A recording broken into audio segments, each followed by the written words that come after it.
What is going on, everybody? Welcome back to another podcast of the Cold Blooded Talks podcast. Let's see, we got 6 people watching. Let's see some comments. Ricky Bobby, Gary in the comments. If you ain't first, you're last. What's going on, brother? All right. Frankie Walker, what's going on? Thanks for tuning in. GP Snakes, Gershon, thanks, brother. Appreciate you tuning in. All right, y'all, we're going to get this thing started. Tonight's guest is Mike Johnson with Herp Collectors, and I'm going to go ahead and bring him onto the stream. What's going on, brother? What's up, bro? How's it going? Going good, man. We got a couple people jumping in the chat saying, hey, Keys Constrictors. Keys in the house. What's going on?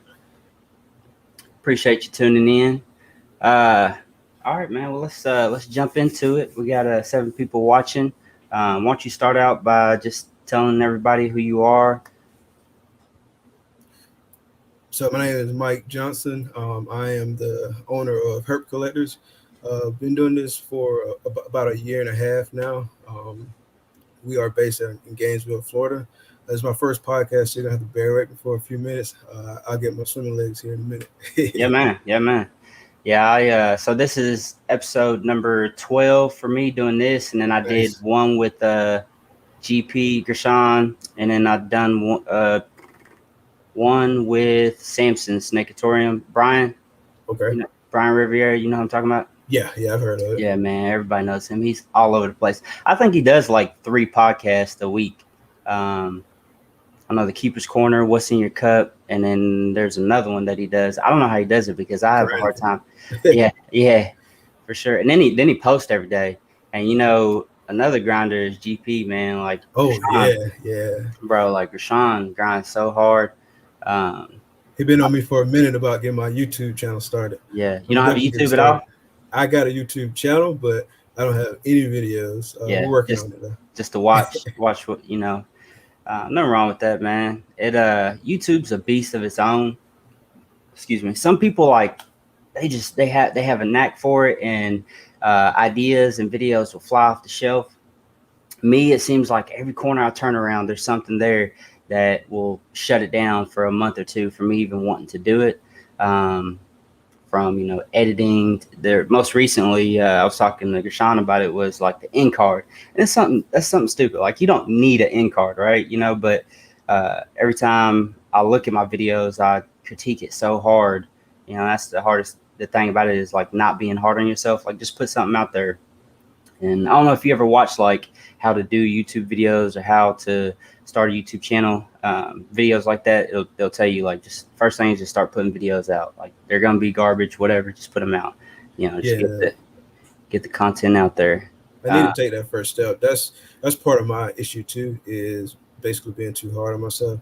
Want to have like the perfect video right out the gate. And that's probably not a reasonable expectation. It's a learning curve. I don't know exactly how I want to do it, and so I got to work out all the little details and stuff like that, all the nuances. So I definitely just get something out there. It's a lot of things that happen this YouTube video worthy that I could just throw out there, but a lot of it is planning. Like, I'll be like in the middle of doing something. Like when I was cutting my first clutch, I thought about it like halfway in the middle. And I was telling my wife, I was like, Gershon gonna be upset because we didn't make no video.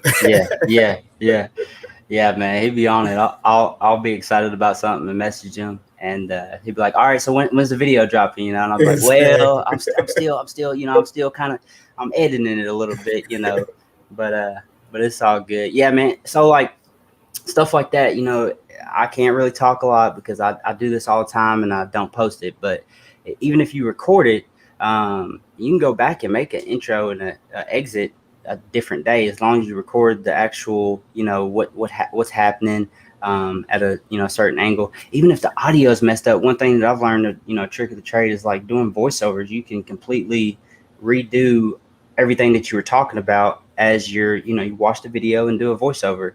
And even if you messed up, I know I've messed up like ID and I'm cutting and I'm like, oh yeah, that's a black pastel, and one parent has black pastel, one parent has cinnamon, and once they come out, and a couple weeks later after I'm trying to do an update and realizing it's a cinnamon, not a black pastel. So the voiceovers definitely do help. So I have a few comments here. GP says, "Yep," and I will keep talking about you posting videos.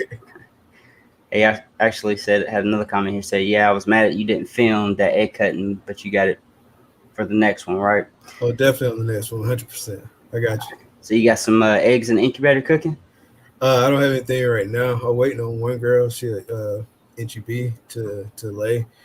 She just had a pre-lay shed probably about a week and a half ago. So I'm expecting something fairly soon from her. Okay. Before we get into your first clutch, because I want to talk about that, let's talk about. You said you've been in the industry about how long now? So we've been keeping snakes about a year and a half. We're I guess that stereotypical folks who started keeping during COVID. Start having a little bit more spare time, being home more, start getting into different things. I was scrolling Facebook and I saw somebody post a video of the retit eating, and it was like a big bill, and I was like, that's pretty cool. And I remember like a friend of mine used to have snakes back in the day, and so I just started doing more research, and so we finally decided just to get a ball python, and we actually got two at the same time. And then we like those, start doing more and more research, and like finding the groups, finding the community, and just kind of got hooked, and we started getting more. And then probably after about 6 months or so, as we were continuously doing research, getting more and more involved in the community, seeing what was out there, we decided we were going to do it as not only a hobby but as a business as well.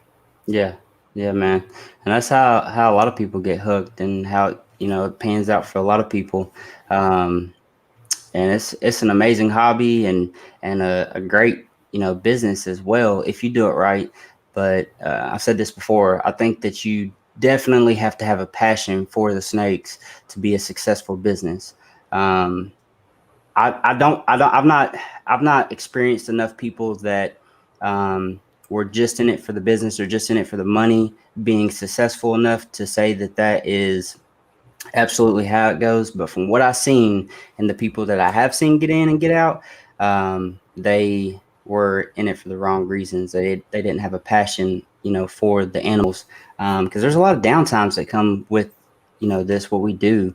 Like there's a lot of, not necessarily negative, but, bad moments, rough moments, looking through your pictures, I can see that you're heavily invested in some nice recessive combos. So, I mean, it takes capital, it takes, right, absolutely, and that's, hard work, hard earned money. So, it's definitely not just, I see so many people that are, even like, I don't like, trying to down the next person, because everybody has to start somewhere, you know what I mean? But as far as just trying to go head in first and doing a really simplistic, pairing, and being mad that they're not advancing, from not really investing in the beginning, you know what I mean? Like it's like anything, you have to invest to be able to see a return on investment. So 100%. That's one of the things that I've learned just from the investment slash business side of it, is you really got to put in money on the front end to be able to get the money off the back end. I know a lot of people don't like to talk about the business part, but I mean, it is a business component to it. And in order to get some nice projects out there, you definitely have to invest. For sure. What's going on, Mike? We got people hammering the chats tonight. Let's see here. Brian, appreciate you tuning in. That's my boss man right there. Brian? April, thanks for tuning in. Let's see here. Yeah. Lakeisha says you have to love it. That is true. Absolutely. Because I don't know. Do you breed your own rodents? I don't breed my own rodents. No, I'm fortunate. I got a good rodent guy that takes real good care of us. He supply a lot of breeders and a lot of stores around here, and so it's a reasonable price, very reasonable. Good. I'm definitely not into breeding rodents. I don't think my wife will let me breed rodents, Yeah. and I'm not a fan of the smell. You breed yours? I do, but Okay. I have a detached garage Okay. that I'm able to breed them in. But man, it I've got, I don't know, I tally up every once in a while, but roughly around between 80 and 85 snakes right now with Okay. hatchlings. Okay. Um, and it's rough, man. Like every week cleaning, keeping up with the breeders where we need to change out this and that. Luckily, Gary, the first one to comment on here, he's my partner in the rat breeding, and I have him to help me, and we help each other, and we go 50-50 on it, and it's not just all me, but Okay. it's rough, man. But it's a necessary evil, and I won't lie, man. I the breeding rats in the beginning, like it helped me get to where I am today, because there is no way that I would have been able to pass, like was it who said it, something game plan. Somebody had a comment here. It was Lakeisha saying you have to have a game plan. There's no way I would have brought this game plan of what I have going on today to my wife, and her bought it if I didn't breed the rodents first and her see. She actually had to tell me to chill out. She's like, look, there's too many cars pulling in and out of the driveway on the weekends. I mean, I had 15 people pulling up for rats and hauling out, boxes and stuff. What's that look like? So, Right. but I bought snakes with rat money, so it definitely helped propel me to where I'm at today. So, Lekka, thanks for tuning in. Says you got some heat and we want to see it. I know that's right. I was scrolling through your Instagram, man, and I like your clown game, that hypo clown. That's nice. I tried to get it to download up here so I can pop it up over on the overlay, but I couldn't get it to switch over on this computer. I'm using a different computer tonight, y'all. Whoever's tuning in and seeing last week's podcast with Daddy Daughter Reptiles, where my mouse is doing all types of crazy stuff. I'm not having that tonight, so I've got a completely different computer, but it doesn't upload to my pictures from my phone like my other one does. So, but yeah, man. Let's see what else. I seen like a spot nose clown you got too. So some of your clown combos you got, if you don't care. Yeah, so I got a banana. I'm just trying to go through it in my head. So I got a banana clown, spot nose clown, Mojave hypo clown. I got a clown pied. I got an OD Inchy Fire Black Pastel Clown Male that I got from Ozzy. I'm gonna play him to a lot of stuff. Like hopefully, if everything goes as planned, he gonna get a lot of work once he get up to size. I got a leopard lesser clown. I've got a blackhead Inchy double head hypo clown. I just picked up 2 ghost head clowns from Keisha. Splash Pack. Yeah. Just picked up 2 nice girls from her. Came in today. I'm pretty deep in the Hypo Clown project. I'm also planning to get deep in the Clown Pie project. I'm gonna do some Clown DG stuff, some Kiki Clown, some Clown Genetic Stripe. A lot of stuff. Wait. Kiki Clown. What's that? Clown Genetic Stripe. Oh, okay. See, I ain't never heard that before. Yeah. Actually, Reggie from Reggie's Urban Jungle, shout out to him. He put me on that. And so I started looking at him. I was like, yeah, that's pretty dope. Yeah. I seen a combo earlier that was, I don't know about it. Xanthic Genetic Stripes. Yeah, I like Xanthic. And I was in Genetic Stripe. I got out because I wanted to go different recessive. But I have seen some really nice Genetic Stripe combos, man. I'm an Ultramel lover. Okay, I actually just got into Ultramel too. I actually don't have the snakes at my house, but they'll be coming next week. I just got two girls for now. Okay. I want to get like 1 to 2 more, but Ultramel, definitely Team Ultramel over here. So these are your first snakes with that gene in them, right? That you're getting in, and you're getting females. Yeah. So let's talk about that. A lot of people can't pass up a deal, and sometimes I will say that I've done this too. You can't pass up on a killer deal on a male for a recessive gene, if it's just an absolute killer deal. But you got to think about it, and not having that recessive gene in your collection, if you're wanting to venture down that road, what's the best game plan? And have you found that getting your females first is going to be the route that you want to take?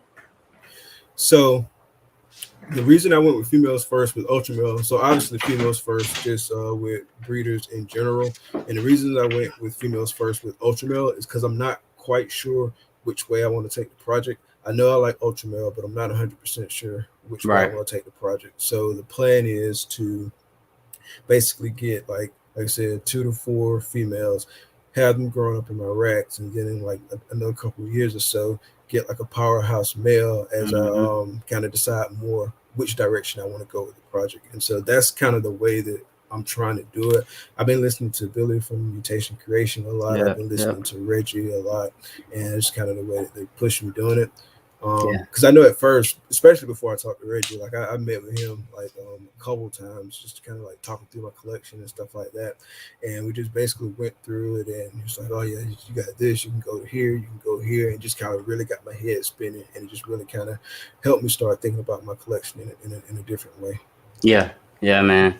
Yeah, it's and it's one of those things like me. I've got a clown female this year that'll be breeding, and I have a clown male. He's a fire clown, and I have just had to stop thinking about it because I told myself, when I thought about the pairing, I'm not going to put her with that fire clown male just to produce. She's a blade clown, blade clowns, whatever, just visual clowns. Not when I have ultra male and I want to make ultra male clowns, and I have an Xanthic het hypo and I want to make Xanthic hypo clowns. There's too many other options that I want to make I'm gonna hinder myself from being able to get there, or just make me spend more money on buying into those projects or buying those snakes versus creating them.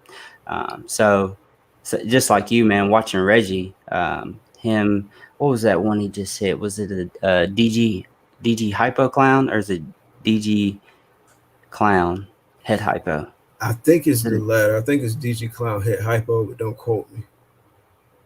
It's dope though. You can quote that. Yeah. I feel like it's the 3 gene. Or it might be triple. I feel like it is DG hypo clown. I don't know, but it's definitely nice. And I was watching some videos he had put out, and he talks about Will Moreau's with Royal Canadian Reptiles, mentoring him a lot and saying, create your hets, create your double hets, all that, and it's just really got me on that train of thought to be making them. So I'm gonna put my ultra male with her and make some double hets. I got my ultra male going to a pastel hypo this year for some double hets. And I'll just be holding back some females, man, and I'll buy a male in the future, I guess. Are those females that you got coming in for ultra male, are they visual? So one of them is a Mojave leopard het ultra male, and then the other one is just ultra male. I got you. That didn't come from a 212, did it? No, it came from Zach over at Zach. Okay. Yeah, I actually seen him post on Facebook last night, and I went to his morph market and they weren't there. Oh, that's because I hit him up. Yeah. As soon as I seen it. I was like, man. Like, ain't no need to posting that, bro. Yeah. Well, that's nice, man. That's nice. Because I was like, what's going on? He posted them. And so you got the leopard, is that a leopard female, leopard het ultra male? Mojave leopard het ultra male. Okay. Yeah, that one was nice. That was the one he posted last night, right? Yep. Yeah. So no reason to post her, bro. Nope. Yeah. No need to go to Morph Market. Save those keystrokes. That's awesome, man. So we talked about how long you've been keeping. Now, scrolling through your Instagram, it looks like you keep a couple other species other than ball pythons. Yeah, so got some carpet pythons. So I got a Bredel, got one Bredel's python, got a coastal, and then got 2 jungles and 1 zebra carpet, and then we got boas as well. They got like 4 girls, 1 boy. Yeah, man. The boa that caught my eye. Well, both of the boas caught my eye. The definitely the IMG I mean, that I thing love is it. that thing Yeah. is not. Is that a male or female? It's a male. It's a male. Man, Yeah. that is nice. I've got some boas, but my boas are not. I did not get them for investing in breeding like they are. I say I could care less, but I have a pair of Dumeros boas, and I bred them this year, and that was supposed to be my fun project. And you know, if they go, they go. If they don't, they don't. And I was heartbroken because she laid 13 slugs and one stillborn.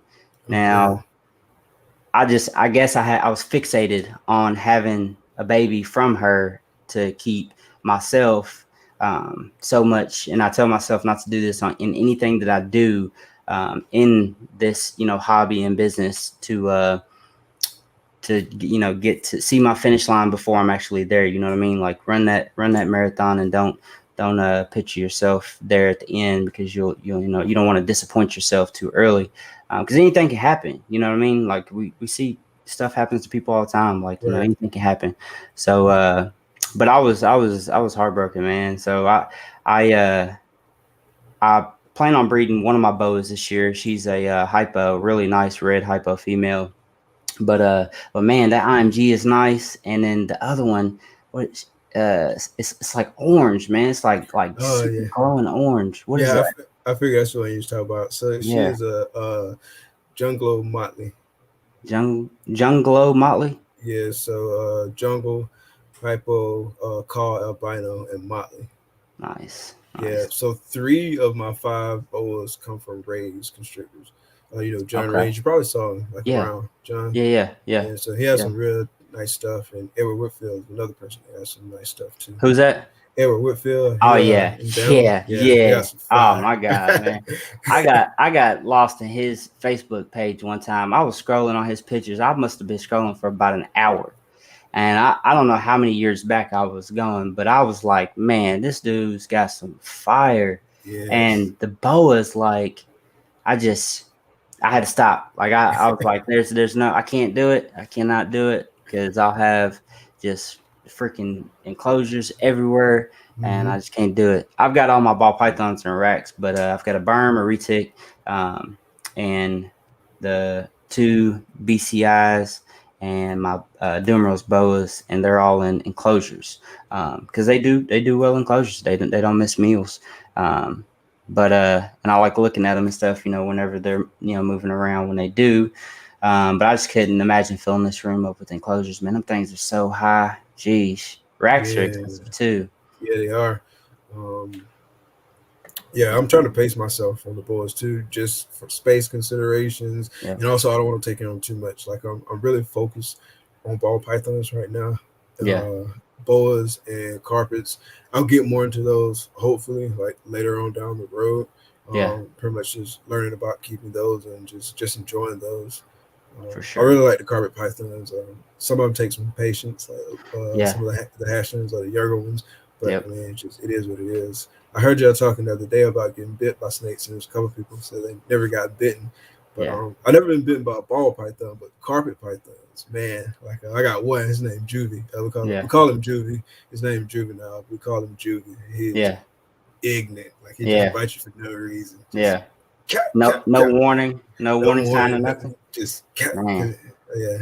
He's yeah, getting better though. He is getting better. I will say he's getting better than how he yeah. was. But yeah, he definitely a fire. I had a carpet python for a little while, and I'll let her go, man, because it was one of those things where I was, kind of weighing out stuff, and I'll never forget. I was sitting there adding up. I was looking at arboreal PVC enclosure and the radiant heat panel and all this, decorations for what I was going to put in there, and I was like, man, like I have. Like certain allotments that I'll say, okay, so this year you can do this, and this, or these 6 months, you work hard, keep your nose down, then you can do this.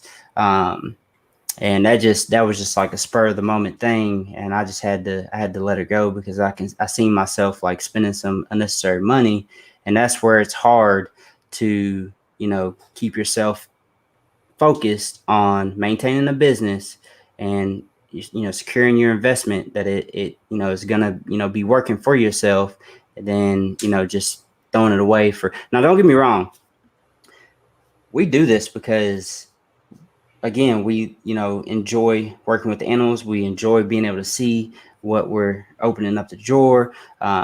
That's like always been like why I do this, because if I ever come down here and I'm like, man, I don't even want to do anything in here, that I don't, I couldn't do it. It's, um, yeah, like I said, I don't see how anybody does this just for the money.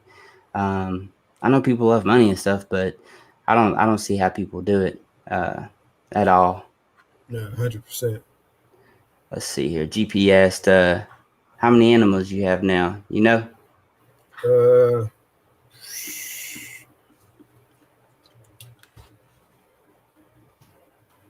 63. 63. Yeah. Nice. Are you Between the all? carpets, the boas, and ball pythons. Do you have just a dedicated snake room or reptile room, or is stuff kind of spread out throughout the house, a little bit everywhere? So it's somewhat spread out. So I got my main reptile room, which I'm in, Mm, and it's where I keep all the ball pythons and also the carpet pythons. The boas we keep in our bedroom. yeah. We got like a section of the wall where we're keeping boas right now, and then my son he has a ball python in his room, just that he keeps in there. And so spread out between three rooms, and then we've got like another separate room where I use to quarantine as well. Yeah. So Gotcha. That's a good method to have, man. A lot of people skip out on the quarantine, and that's real important. Um, yeah, man. As far as like so you said you're down in Florida. As far as like temperatures and stuff like that in your reptile room, um, do you run like have to run a heater at all any time of year? I do belly heat, Okay. but I keep the room pretty warm too. Like the room fluctuate between like 79 and 81 Yeah. most of the time. That's why you see that fan because sometimes it get Mm-hmm. too hot in here for me.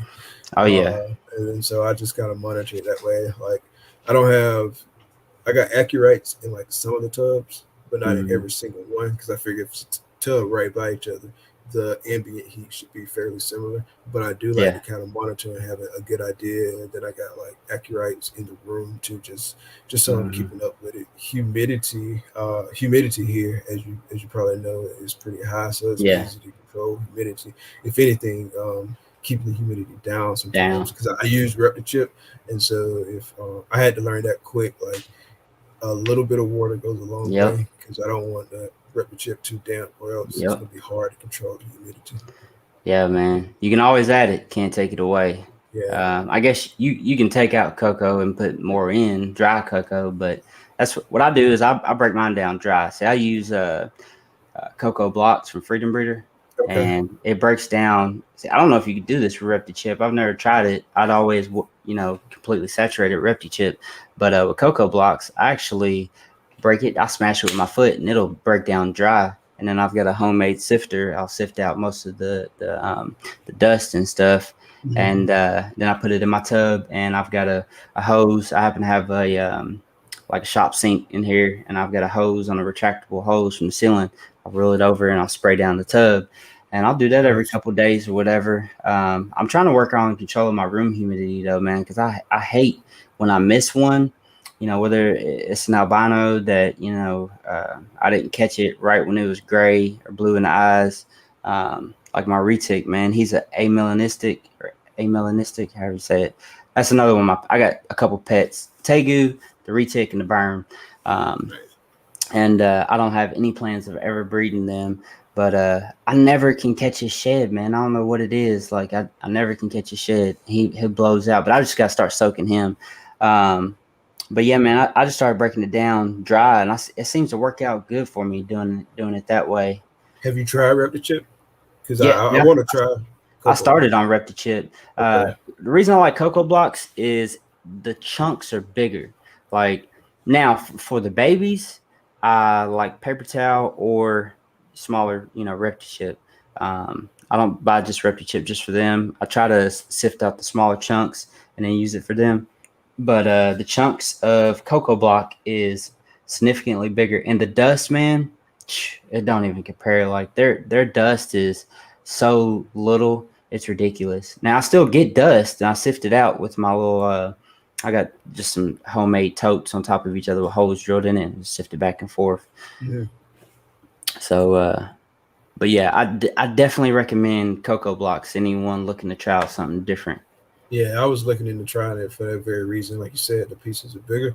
I just wanted to see how that worked out. I'll probably try it pretty soon. Yeah. Lakeisha says that she's never been bit by a snake, but rats and ASF, that's a different story. Man, rats will they will straight up cut you to the bone. Like their teeth is ridiculously sharp. Ridiculously. I've been bit by some mom rats it made me yelp a little bit. Yeah. Gerald Taylor in the building. What's going on, brother? Appreciate you for tuning in. April says cocoa block for the win. Cocoa blocks. April, you all have tried out ReptiChip. What do you say? Anybody else in here ever had ReptiChip and went to cocoa block? Let me know what you think. I think Gershon, he uses something different. I'm trying to think. Is it called Grow It? I think it's called Grow It. If I recall correctly. I think it's local though. I can't.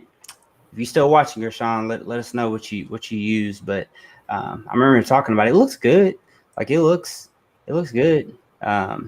Is it like cocoa? Is it cocoa? Yeah. It's cocoa. Yep. Okay. Yep. It's cocoa, but I check it out. I had never heard of it.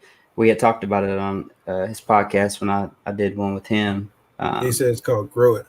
Grow It. I'm pretty sure that's it. Yep. He said, yep, Grow It. So Grow It. Is that where you get that at, Rashawn?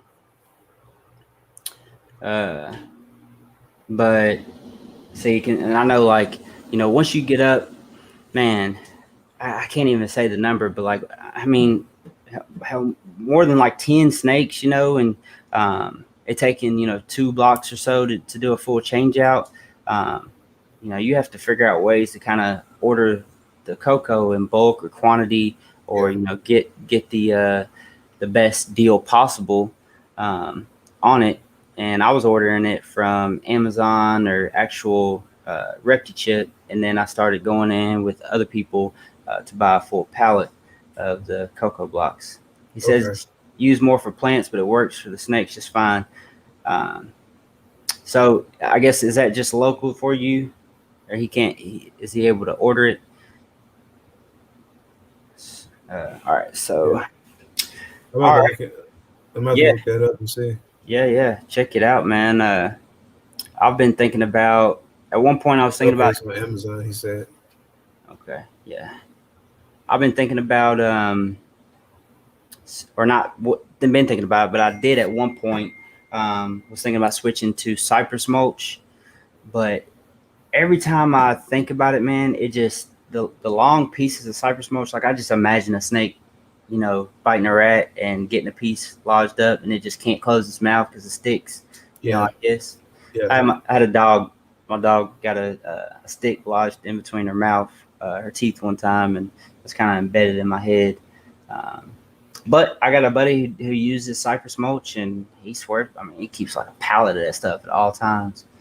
And so I don't use it a lot. In one of my bowl enclosures, I got like a mixture of ReptiChip and cypress mulch. Really? And also sphagnum moss. It's hard for me to say that word. Yeah, sphagnum moss. Yeah. That's a weird word. And so I don't have any issues like as far as getting lodged, but I can see that happening with any substrate. Really, I can see it getting lodged. Oh yeah. I've had the cocoa get lodged in my snake's mouth a couple of times, and fun getting in there, trying to get it out. And you never know what's that one thing that's going to trigger them to be, like, oh, you touched me, I'm gonna throw this rat up. Like, if you stress them out just enough, but you got to get it out. Well, you want to, at least. Right. I'm sure at some points some snakes have swallowed the cocoa and passed it just fine. So I had one of my boas get some ReptiChip kind of lodged in her mouth, and had to get it out. So all right, we got Mike Kano in the building. Fabled Creations. He says Ozzy Boyd's uses cypress mulch. Okay. That's interesting. I didn't know that. I didn't know that either. Kind of mad at Ozzy, man. Not like I know him like that. I don't. I'm not even trying to front like that. But I sent a what do you call it? Inquiry on Morph Market on one of the snakes. Still ain't got back with me. That's been like 3 weeks now, man. Probably close to a month. He still ain't respond. I was like, what snake? How you go? Man, it wasn't even that. It was like a little OD het clown female. Like it was.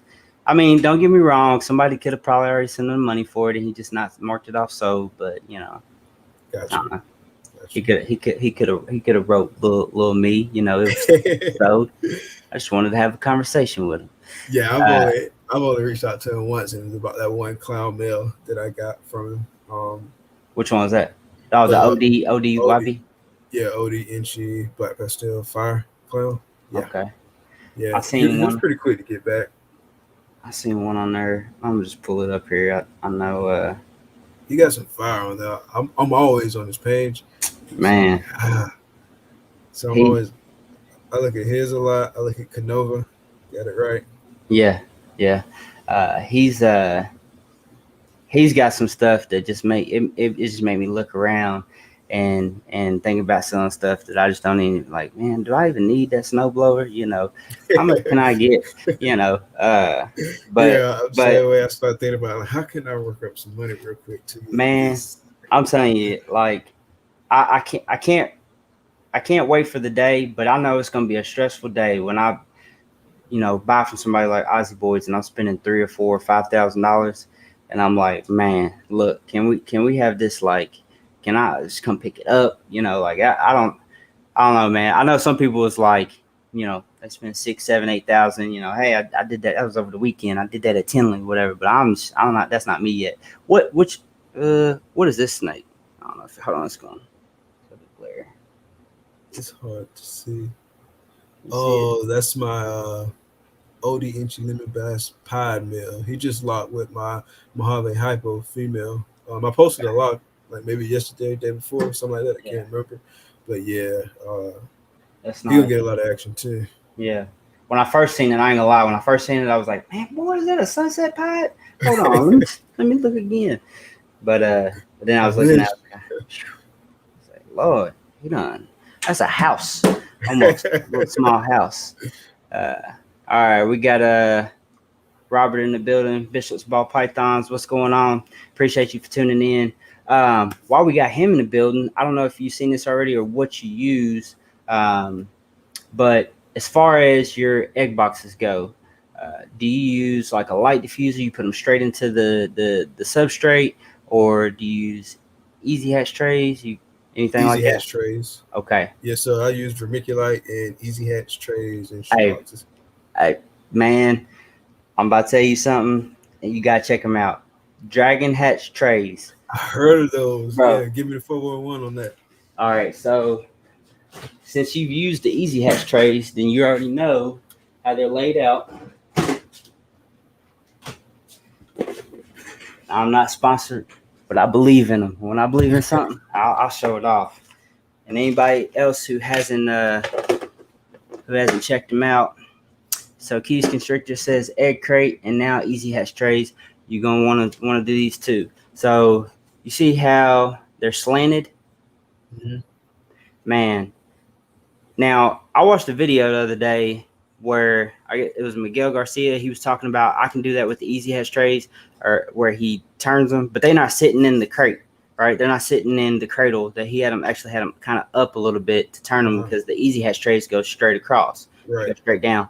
And when you put them like that, let's say you have a 10-egg clutch, even a 9-egg clutch. Sometimes if they're bigger eggs, you got a 3,000 gram female lays 9 eggs. Some of them big eggs, they'll going straight across. They touch.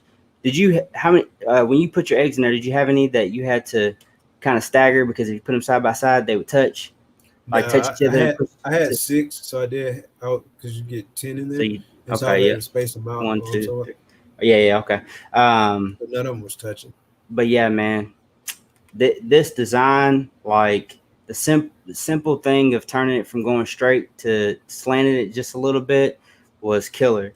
I have not had a single egg go bad since I switched over to these. I was using light diffusers at first, and now this could be a weird coincidence that I had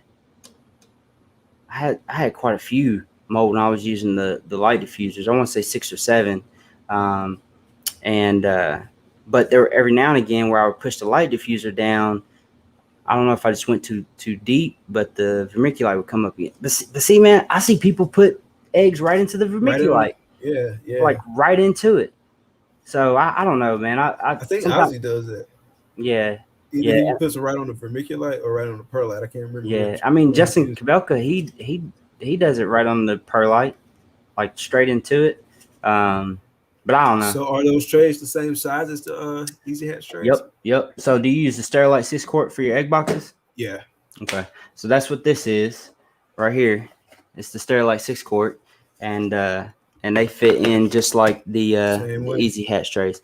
And I don't measure my vermiculite, but I'll put it in there about halfway in between this line and there, and then I fill it up with water until when I turn it sideways, it pools up on the side. It's not sloshing water, but I can see the water pull up, and I can do it to the other side and do the same thing. And that mixture right there has been enough for me not to have to add. I put some Pressing Seal on top, not have to add water the entire time through incubation. Not open it up. I'll vent it at like day 20, between 20 and 30. And then I usually take the Pressing Seal off like the last 7 days or so, because whenever that last week, I'm always worried about condensation dripping on it and it molded in that last week at the finish line. Like, man, that'd be awful. So you go in there and you wipe down the condensation off the sides and all that?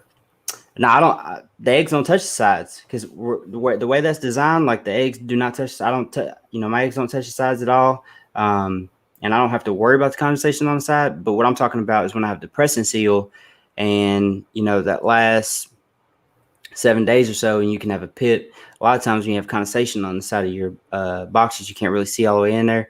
And my head be messing with me, man. I think I'll see a pip, and I'm like, I gotta pip open the box to see.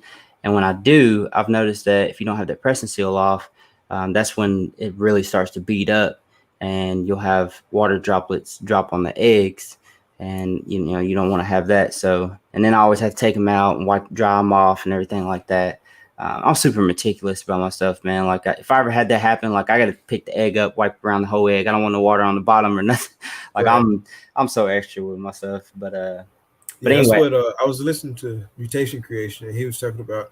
He called it burping it. So I think he said like between like weeks 5 and 7 or whatever. There. Yep. He'll go in there. He'll open it up. He'll wipe down the sides of like the egg box. Wipe off the top. He actually wipe off the eggs and kind of get all that condensation and stuff from out of there, and then put it back on and throw it back in the incubator. Yeah. Keys Constrictor, I appreciate that. That's one thing I forgot to say is that the layout is better. The dimples are deeper. I don't have a Easy Hatch tray to compare it to, but I've seen them. And as far as the cutout goes, like it just seems like it would not hold as well a bigger, larger egg as these do. Man, I love these though. They're definitely worth trying out, even if you just get one and try it out on a clutch and compare it to how what you think about the Easy Hatch trays. Now, don't get me wrong, I use the light diffusers for mini clutches, and I did the same thing. I staggered my eggs like that with Dollar Tree straws, plastic straws. I cut them and I, push it in the vermiculite around it to keep it in the pattern of staggering it. And it worked, but these are nice, especially if like you're one that you like a nice clean picture, like that's I'm big on that, man. That's one of my whole reasons why I love Cocoa, because it puts out a nice picture. Yeah, you got it sitting right. Yeah, I'm gonna have to try those out. But I tell you that to say, if you're not have heard of him already. Bishop Ball Pythons. That's who you'll need to message, and he can get you some of those sent out. And he's really quick too with it. So Robert Bishop is his name. And Robert Bishop. Yep, Robert Bishop, and he will hook you up. He says, "I always say Easy Hatch is a great product. This is just a better design." That's true. Yeah, like I said, man, I don't think that you can go wrong with Easy Hatch, but man, the person that looked at that one was like, let me just tilt it just a little bit. Yeah, it makes you think. Like, start looking at what's out there already. Like, what can I make better? What can I make better? What can I make with thermostats? Nah, you know. I've never had that. I wish I did. Had that, like, I'm good at troubleshooting. Like, I'm a maintenance technician, HVAC, all that works. But like that, think outside the box of like making something better. I've never really been like really good at that. I don't know. I'm big on like that. If it works, don't fix it, type of deal. But yeah. So let's see here. Did I miss any comments? Like I said, Dragon Hatch trays are nicer. Keys Constructor says that they do have the Dragon Hatch trays. They thought they had the Easy Hatch trays. Gotcha. I've been seeing a lot of people grab up the Dragon Hatch trays and really liking them, man. So I definitely don't think that you can go wrong with them. All right, man. Let's get on to the next question. Out of all the snakes that you got, what's your favorite species to keep? Favorite species to keep. So I like them all for different reasons. Yeah. I think carpet pythons, I like the challenge. So I got my coastal carpet python and my Bredls. Never had like any issues with really kind of like having to tame them down. Right. But all the jungles, the zebra's fairly new, so we're still trying to fill it out with her. But just having to tame them down and kind of like seeing how they're taming down like more and more over time, that's kind of fun. I like the bulls. I really like the look of the bulls. I think the IMG right now is probably my favorite bull. Yeah. It was just one I seen for months and months. So I just got to get one of those. And I really like the ball pythons. Anytime someone like comes over and they know we've been keeping snakes, I always start them with the ball python if they want to like kind of like see them and hold a snake, because they're pretty calm, pretty chill. Still, some of the ones we got still are at a decent size to where they kind of be like, oh, that's a big snake. So that's cool. And then also it's a lot of different paint jobs on the ball python. So yeah, we can have like a nice in-depth conversation and start talking about like all the different morphs and stuff like that. And by the time we talk about all that, they're just like, whoa. So each one got its own pros and cons, I would say. Yeah, man. I just like with the ball pythons, man. Like I don't see how you could any other species.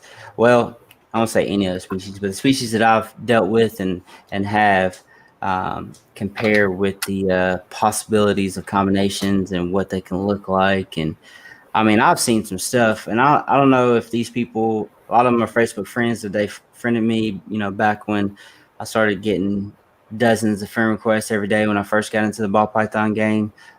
If they're over in another country or what, they've got some stuff I ain't never seen before, and I don't see it on social media other than Facebook and them posting it on their pages or whatever. And I'm just thinking, man, like they're like light years ahead of where I thought we were at. And it's unimaginable, man, where we'll be in 10 or 15 years. Like new stuff's coming out every day, like as far as crazy combinations and stuff. 100%. It's a lot of, I mean, it's just so many combos out there. It's just like some really nice stuff. And then with the hobby like trending towards more double recesses and triple recesses. Yeah. So it's just, I mean, it's just so much to build on top of each other, build on top of each other, build on top of each other. So it'll be interesting to see like where it goes over the next like 10, 20, 30 years or more. So yeah, man. I find myself all times looking at my hatchlings and stuff, and it makes me question like what I really know about them, like looking at them, comparing. But the polymorphism, like the fact that like you can have 3 different pastels that are pastels, but they don't really all look the same. Is what psychs you up, or what psychs me about what's going on with this snake. What's going on? I can tell you how many normals I've hatched that I'm like, what's going on? Is there something in there? Should I hold this one back for some silly reason? Yeah. But all right, let's since you're speaking about babies, let's talk about this clutch that you just hatched. What was the pairing? And so it was a lesser female, and then the Okay. male was a OD Inchy lesser pastel fire pos yellow belly that from what I did so far I believe proved out to be yellow belly. Okay. I'm still taking a look at it just to make sure I'm not, just like you said, just getting psyched Yeah. out about some Yep. polymorphism. Yep. But I believe he proved out to be yellow belly. So Yeah. Or is it in a combo, or do you think you hit a single gene yellow belly? it's in a combo. Okay. Yeah. Yeah, man. I've there's several of them, like OD, fire, yellow belly. They trip me up all the time, and certain other genes and combos too. Um, and you go to like World. Do you use World of Ball Pythons, the app? I use not the app. They Okay. have an app. Let me ask you this: you have iPhone or I go to the Android? web. I got iPhone. Okay, so if you got iPhone, they have a World of Ball Pythons app. Yeah, I need to check out the app. I do use the website, and obviously I use Morph Market. So it's that middle one. Let me see if it comes in clear. Okay. That middle one right there, WOBP. And bro, it's a whole list. Why is it not showing up? The whole list of every gene that they have record of on there. You can go through there and look at different combinations, but even there, so say you have a um I'm just looking at one acid lesser, or whatever, two gene snake, or a OD inchy. You'll go through there and there'll be 4 or 5 pictures of these snakes. Some is hatchlings, some is subadults or adults, that people have uploaded, and the person who first created the gene, and they'll look different. And you're like, what am I looking for? Especially if it's something that you've never really hashed, or you never really dug into, as Mm-hmm. far as what should be the tall tale signs of this. Um, and a lot of times it's like, those people that can really ID it, they can just look at it and they'll be like, oh yeah, that's this. It's like almost like it's a problem. Like, well, what are you seeing? For them to tell you. Do you have a mentor or somebody you go to, like, when you're having, as far as like IDing questions, like, what do you think's in this? Yeah, so I got a guy here that's local. Mm-hmm. His name is Hilario, Serpents of Triton. Nice. I'm gonna work with him to get some second opinions on all the ideas that I Yeah. did, just or at least the ones that are giving me trouble. Yeah. But that's about it right now, as far as like second opinion, someone in person to like mentor or Yeah. whatever. Yeah, man. So I was gonna say, it's good to have a mentor and somebody you can count on, and you actually, value their opinion, and they know what they're talking about. Um, but uh, but yeah, man. They what was the combo you think that has the yellow belly in it? It is here. Let me look at my list real quick.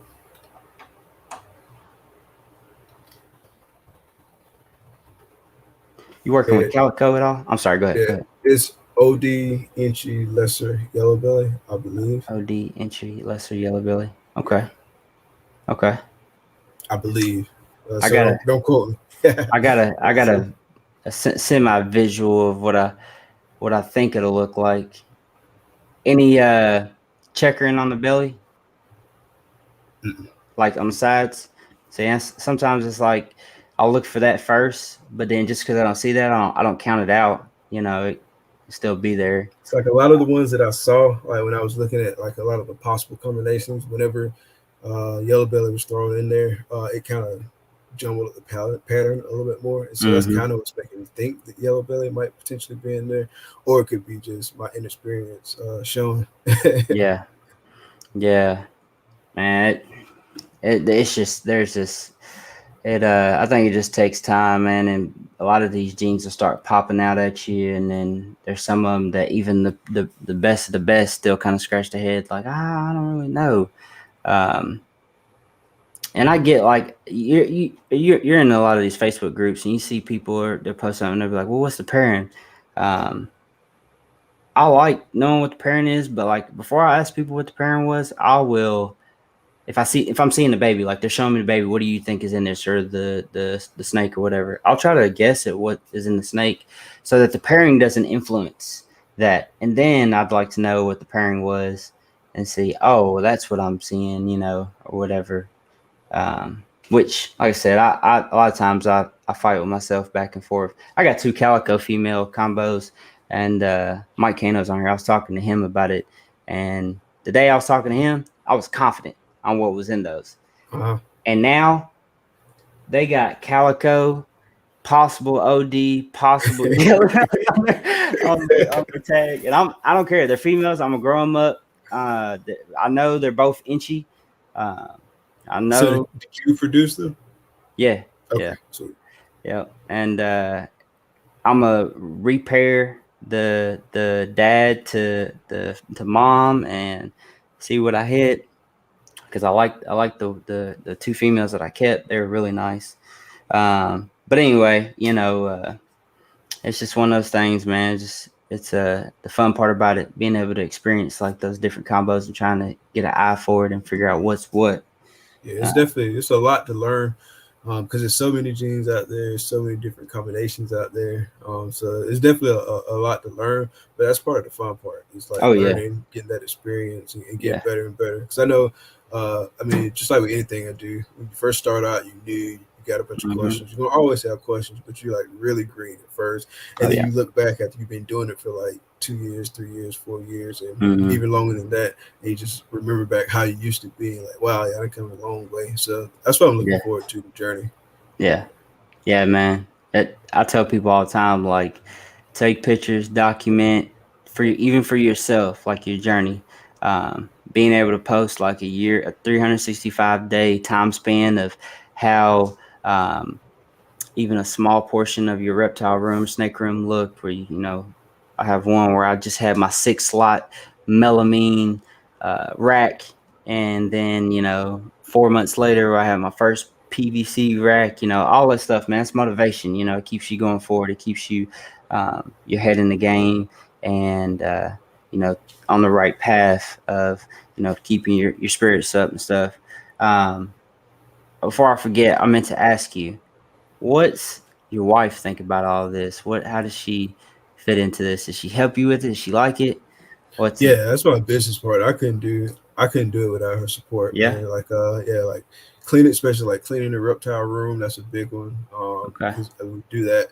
Obviously, we do like day-to-day spot cleaning, but like big cleanings, we do that on a regular basis. We do that together. We might be listening to a podcast while we're doing it, like listening to some music or whatever, talking about like future plans and stuff like that. So that's my business partner. I got you. Certainly couldn't do it without her. Yeah. So you get a Morph Market screenshot saying what you think about this one, babe? Yeah. Like it's funny. Like we'll be sitting right there, we'll both be in the bed, just like chilling before bed or whatever, and like she look over on my phone, look over her phone. We both on Morph Market, just like down. That's awesome, man. That's awesome. All right, we got Flex and Pythons in the building. What's going on, brother, man? Appreciate you tuning in. Let's see. Mike Kano says he's got a clutch in the incubator from an OD Fire Pastel Calico Het Clown to Hypo. Should be a fun one to ID. Nice. This guy here, his reptile business thing. I don't know I keep saying this. Like, what do you? I guess it's just reptile business, your name, like I don't know. You know what I'm trying to say? Like, what's the proper term for like business? I guess your reptile business name is Fabled Creations. If you're not following him already, definitely check Creations. Fabled Creations. He's one of the first people I followed when I got into this. He's local to me, and he's got some crazy killer stuff, man. Next couple years, like, I don't even. I'm glad I know him. That's all I'm gonna say. Like, I'm glad I know him, and I can go holler at him face to face. But he's got some nice stuff for sure. I just followed him just now. Yeah. Oh Check it yeah, out, I'm man. seeing some nice stuff. I'm about to Yeah. take a look at that later. He's got some big plans down the line. All right, man. So we talked about how many snakes you got, and your all time favorite. As far as like what you have, and maybe this is also something, because at one point we all had to learn um, through a mistake. We may have done our due diligence and researched, and never made a mistake in one category, but we've messed up at one point and we've corrected it and learned from that. What are some, common husbandry issues, or like I was saying, something you may have experienced that you have done that you didn't know was incorrectly to do, that you see in our community and keepers, breeders in general, that you think, could be avoided or be done differently? One of the first things I guess that come to mind, I see a lot of people talking about moving the feed, and they move Yeah, the feed for because they sure. don't want the snake to like get used to it every time they come in the enclosure that it's time to eat, and so it might strike. I don't think you need to move the feed. I've never moved the feed, I and don't know. I couldn't imagine even like trying to move the feed like all my animals right Yeah, now with just how many I got. Like that would be like hard to all do. day. Be all Yeah, that'd day. be an all day affair.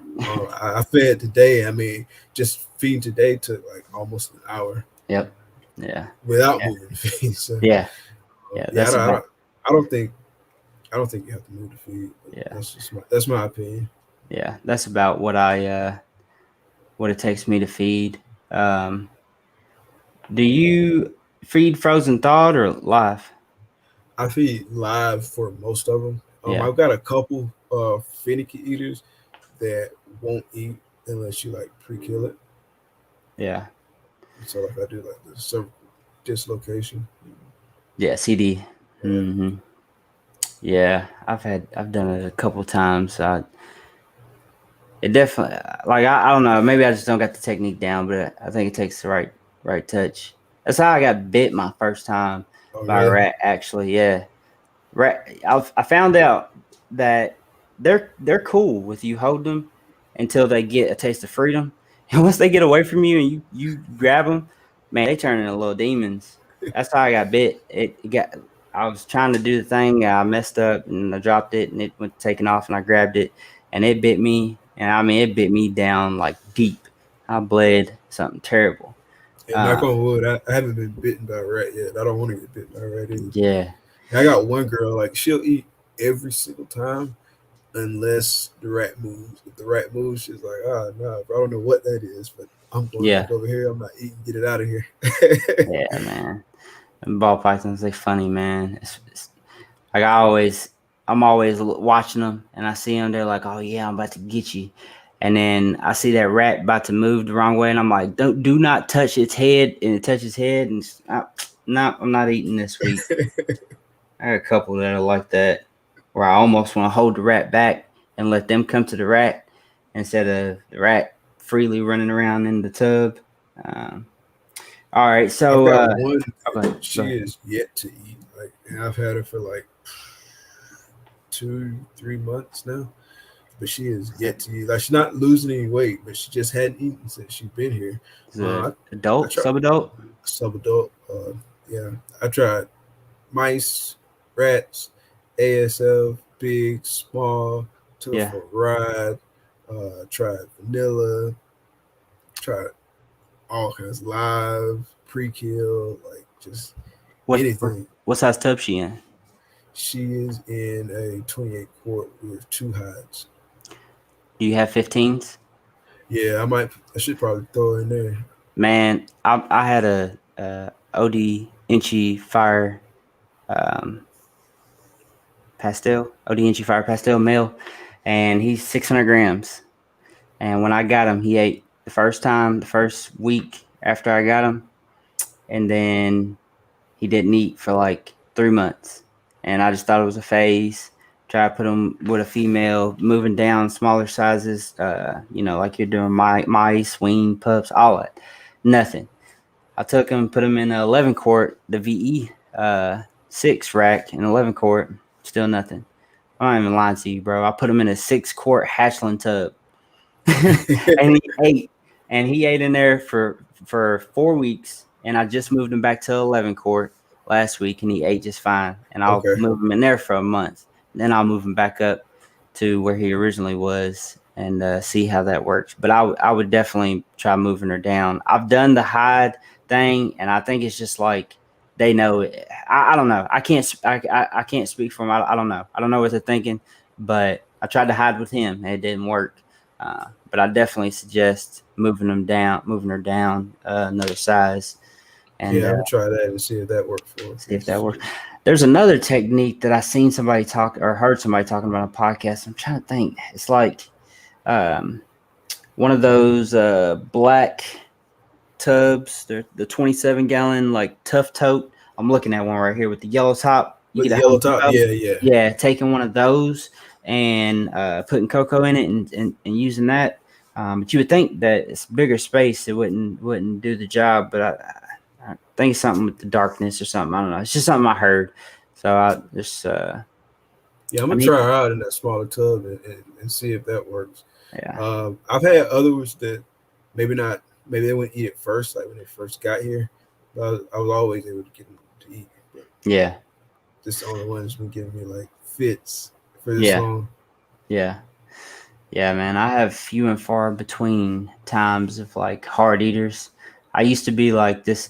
I used to brag about being able to switch snakes over from mice to rats, like getting in a mouser. Somebody said, I can't get them to stop, eat anything other than mice. And I'll be like, I can, and I've helped, I don't know, 15, 20 people like switch snakes over to rats from mice.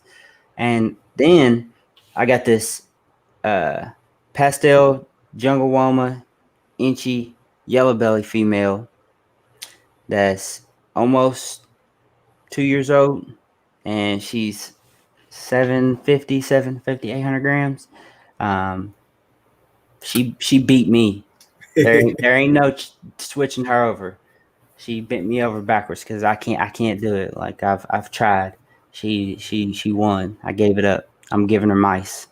It is what it. I'd rather eat. I can't get her to switch. I've tried everything in the book. So she humbled me a little bit on that situation. So I'm not gonna be telling people like, I got you. I can get you switched over. No problem. It's easy. Now we should be able to get you switched over.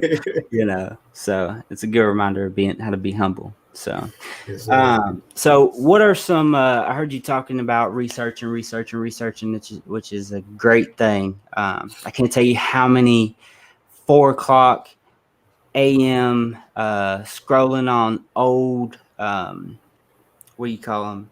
Old. What are them where people go and comment the doggone. I don't want mind blank. The old forums. Oh, forums, yeah. Forums where I had a question. I was about to say Facebook post. Yeah, I had a question and I'd Google it and then it'd come up in a forum and I'd be scrolling in it. From that to Facebook post and YouTube videos, from all the major people, and I just couldn't get enough of it. That was my life for like 8 months every night. I don't think I went to sleep for before 2:00 a night, and I just had to pound it in my head, like how to do it. Cause I'm like that. Like if I'm gonna do something, I'm gonna do it, I'm gonna do it right. You know what I mean? So what are some resources and some tools that helped you get to where you are today and in your progression? So actually a number of them. So books, I like to read books. Like I like old school. So that's my weakness, man. I hate reading. Yeah. Like I read it and then I don't retain it. That's the issue. It's like I was telling you, man, I'm squirrel brain, bro. Like I think about too much.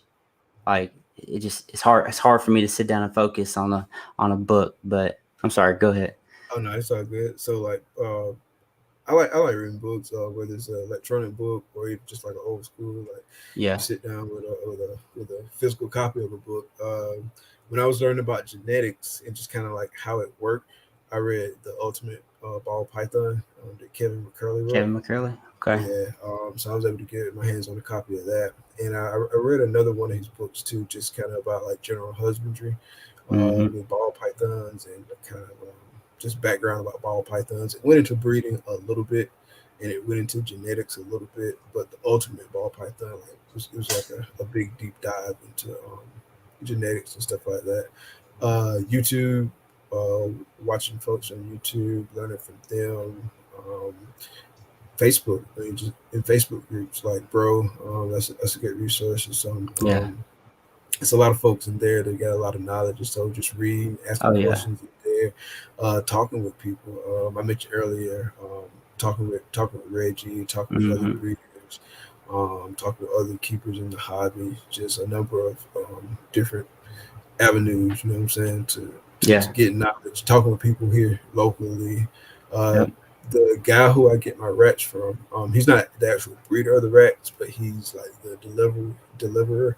He's kind of like the middleman. It's another guy that delivers the rats, but he's been working like in reptiles for like 25 years, and so like sometimes I'll catch him there and we'll talk for hours. So just a number of different ways, talking to people, reading, watching videos and stuff like that. Yeah. So you got a Uber rats, huh? Well, he don't bring them to you. You got to go to his farm. Okay, I got you. He deliver them to some people. Like there's a local pet store here. He'll deliver them to them. But he goes and gets them and then brings them back to his farm. Breaks it down into everybody's order. Like it's a pretty good system on logistics. You got to put your order in on Saturday, so everybody puts their order in. He goes on Tuesday, picks up the rats from the guy who actually breeds them, brings them back to his farm, and then he breaks them up into individual orders, and you just come to his farm, pick up the rats. Yeah, that's that's nice, man. I when I was selling rats, the one thing that I couldn't understand is how I had a solid customer, and that they'll brag about like that. They love getting their rats from me. Like they don't go to nobody else, and then I'll see them 6 weeks. And then I won't see him for 3 weeks. And then I'll see him a week. And I won't see him for 2 weeks. And then I'll see him for 4 weeks. And I won't see him for 3 weeks. And I'm like, what? And I'm talking about like 15, 20 rats. You know what I mean? Like not just they have this one snake that they're getting a rat from. But I wish I was able to have customers like, look, Saturdays we putting in orders. That's it. It was all sporadic. And then I had those people. That's why I had to stop selling them, man. Or for the most part, because I had these people message me at now, like 9 o'clock at night, like, hey, can I come grab a rat? What? A rat. $2. Can I Venmo you the $2? I got 4 quarters and $1. Is that all right with you? Man, whatever. Just throw it on the table. It's all good. So, do you know who Levance from Straight Fire Reptiles is? Yeah, I mean, I don't know him personally, but I know some heat. She got straight fire. Yeah. So Mike says he talked to Levance from Straight Fire at Tinley. He said he grows up his females on mice, feeds them every other day and sometimes twice a day. He also said they lay big clutches too. Crazy. That's interesting. Yeah, I never heard that before. I heard of that. I mean, I guess if it's a female that you plan on raising up, and you really don't care if somebody wants to. I mean, honestly, anybody getting a female from him is not gonna care if they're on mice or not, because I'm gonna tell you the female's probably gonna be killer. Yeah, 100%. How often do you feed your ball python? Weekly. Well, so hatchlings, my holdbacks I feed roughly every 4 days, and then all my hatchlings I feed between 5 and 7 days, and I try to space out like the ones that I'm not keeping 5 to 7 days. So if I do have to ship one out, it's not so close together, and it's not like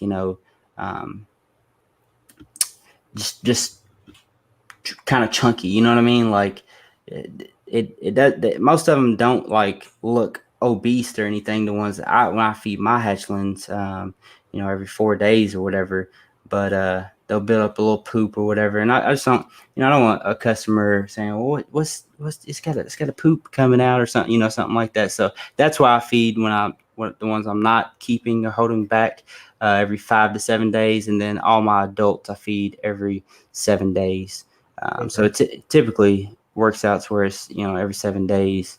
I try to stagger them because where I breed my own, I've got to be kind of picky about when I pick the pups out. I don't want to pick out 30-something pups at one time when I may need some weaned and the grouts and stuff like that. Gotcha. What about you? So weekly. Weekly. But I'm thinking about going to every other week for all of the ones that are on small rats. Yeah. I'm thinking about going to every other week. I've been hearing different folks talking about they went to every other week and they didn't notice any change in like growth, and even some people said that they feel like they grow faster. Really? Yeah, and then it's supposed to be better for them too. I was listening to a podcast the other day, and trust me, I'm no scientist, but I was listening to a podcast the other day, and the guy was talking about how so when they eat, like their body go through like this big process, right? Where their organs swell up like 40-50%, their blood thickens and stuff like that. So it's really fairly like in depth, like major process that their body go through every time they eat. And it takes them about 1 to 2 weeks to kind of come out of that. And so when you feed them again, it's like you're throwing them right back into that process. And I think that takes like a lot of energy too, for them to go through that.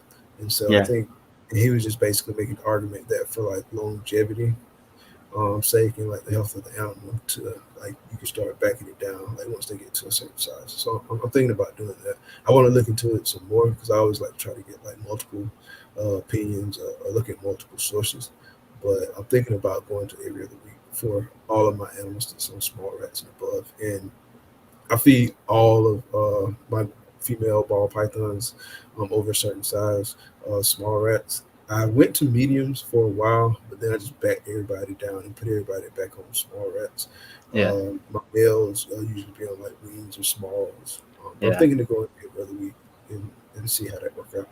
Yeah, that's interesting, man. I'll have to think about that because that it makes a lot of sense. See, when it comes to stuff like that, man, what I like doing is like having a side by side comparison at an equal start, point, and no slack, like no missing, because if you miss, you don't know if it was off because you missed, or it was off because it was really unbalanced. Right. So I may have to try that out. I've got a couple, females that I know I could try that out on. I don't know about the mice every other day or twice a day thing, man. That seems like crazy.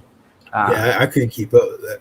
Yeah, that would mean I would have to buy a lot of mice at one time and keep them and everything. I breed mice, and they breed like crazy. That's the one thing I absolutely hate breeding, because they're cannibals, man. Mice are like, geez. It took me a minute to figure out what kept them happy with to not eat each other. And it was their protein. Like they have to have higher protein.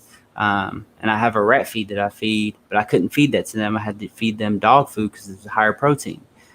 Doggy bag is what it's called. So once I started feeding them that, I stopped losing them. I'm talking about like I'd wean out 40 mice, and 2 days later there'd be 3.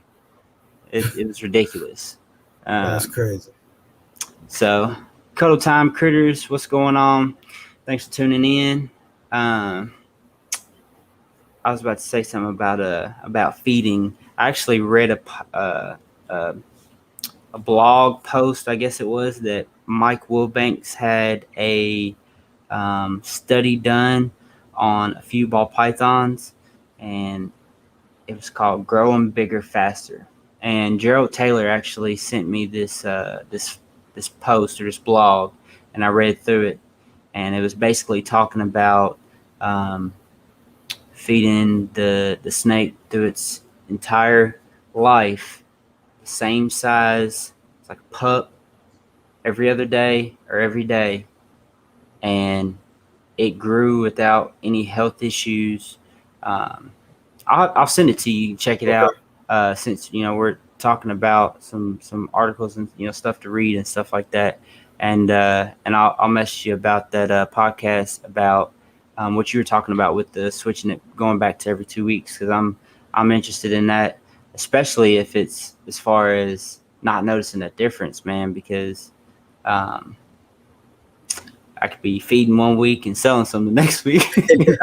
So I'm always looking to expand some stuff. I need a hatchling rack. I need another ARS hatchling rack, and them things are not cheap.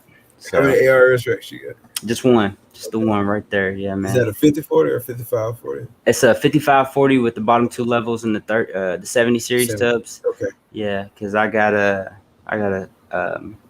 year-old call up. Well, I say call albino. I think she's call albino. She was sold to me by some guy that got it from his roommate that couldn't take care of it, and he couldn't tell me what kind of albino she was. But she's visual albino, so she's one of the sharp albino, call albino. One of, I don't care. I don't plan on breeding her. She's gonna be a pet.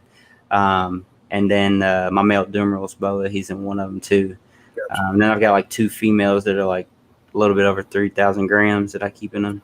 But Mike, he actually, I ordered mine, and then I talked to him about the racks, and he told me that I didn't even need to get the 30 series or the 70 series tubs, because 3,500 gram females do fine in the 55 series tubs like this. And I didn't have any of this big. Yeah. And I actually had one that was a little bit over 3,000 grams, and I put her in the 70 series, and she stopped eating. I had to move her back. Yeah. Yeah, I had to move. Well, I had 28 quarts before. I had like the Sterilite 28 quarts. And when I moved her from there to the 70 series, I guess there was just too big of a jump, and she stopped eating. So I had to move her to the 55 tubs. But I love it, man. Like when I first hooked it up to get it like warmed up, I put a probe on the middle rack. There's 10 levels, the middle level, and set the probe to 90 degrees. And I'm not even kidding you, man. There was no difference in temperature from the top level to the bottom level. Okay. Not a single degree temperature difference. Okay. And I was like, that is lovely. I was supposed to be getting mine next week. They actually called today and said it was ready. I was like, yeah. Oh, nice. Yeah, so how long did it end up taking? I ordered probably mid-August. So not too long. About 2 months. Oh, dang. That's not bad at all. It's ARS? ARS, yeah. Nice. Yeah, so it'll be here next week. He said they ship it out tomorrow and probably be here next week. So. My buddy was asking me about it, and I told him, I said, I don't care what they say. They'll tell you 6 to 8 weeks, but it's going to be 5 months.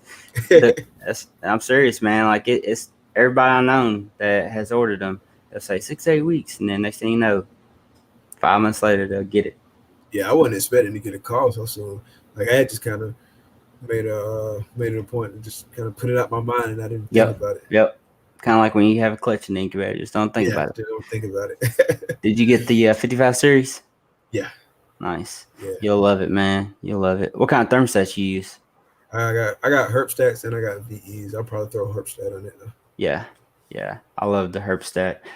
Speaking of, do you do like are you a night drop person or a non-night drop? You keep your temperature steady all year? I keep it steady. I think I mean, obviously this is like going to be my first real season. Knock on wood if everything goes right. I'm debating back and forth about whether or not I'm gonna do a night drop or if I'm gonna just kind of like gradually reduce the temperature some. I don't know. Probably talk to some more people around here and see what they have success with, because I know that's a factor too, like where you are. Yep. So that factors into how do you do it. How do you do it up there? So the last year and the half year before that, so like this is technically going to be my full second year. but I had my first clutch in 2020. Okay. And then all of this year, but last year, I'm sorry. I did not change my temperature, didn't do a night drop, none of that, because I wasn't able to. Like I had Inkbird thermostats. I thought I had one right here, but it's like Inkbirds. yeah, it's like $30-$40. They're super reliable. Oh Like yeah. I tell people, like you just starting out, like get these. Like don't get jump starts. Don't get like I've heard so much crap about all this. I have not had any of these crap out. Like get it. It's real nice quality product. And I then got once Inkbird in my quarantine room. yeah, I do too, still. And then once you got $150 you want to spend, buy your Herpstat.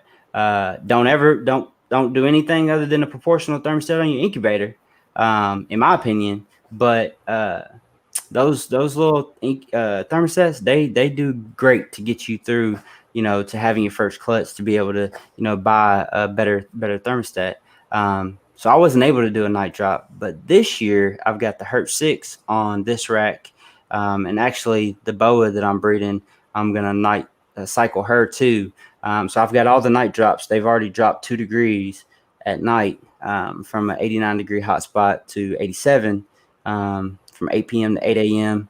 So I'm doing the boa like that. And I'm doing these 1, 2, 3, 4 on one probe, and then the next 4 are on the second probe, and the bottom 2 are on the third probe.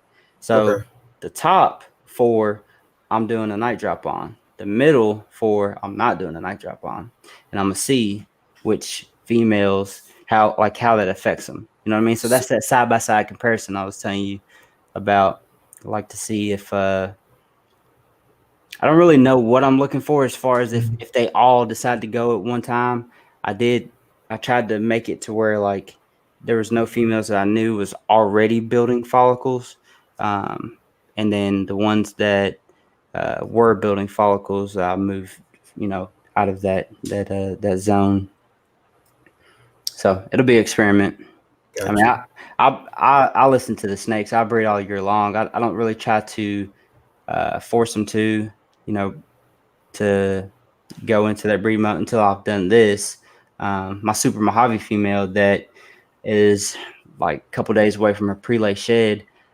I started breeding her last September, around this time, August, September. And she cool, seeked, bowl wrapped, head in the water from November until July. Dang. And then she ovulated in, last month, the beginning of this month, October 3rd. So she's about to have her prelay shed at the end of the month. She's actually in shed, so here in a couple of days, not too long. And then she'll be having eggs. But I don't know what's gonna end up taking, because I paired last year, last November, I started out pairing her to a bamboo, to make bamboo Mojave bells. And then maybe she may have both.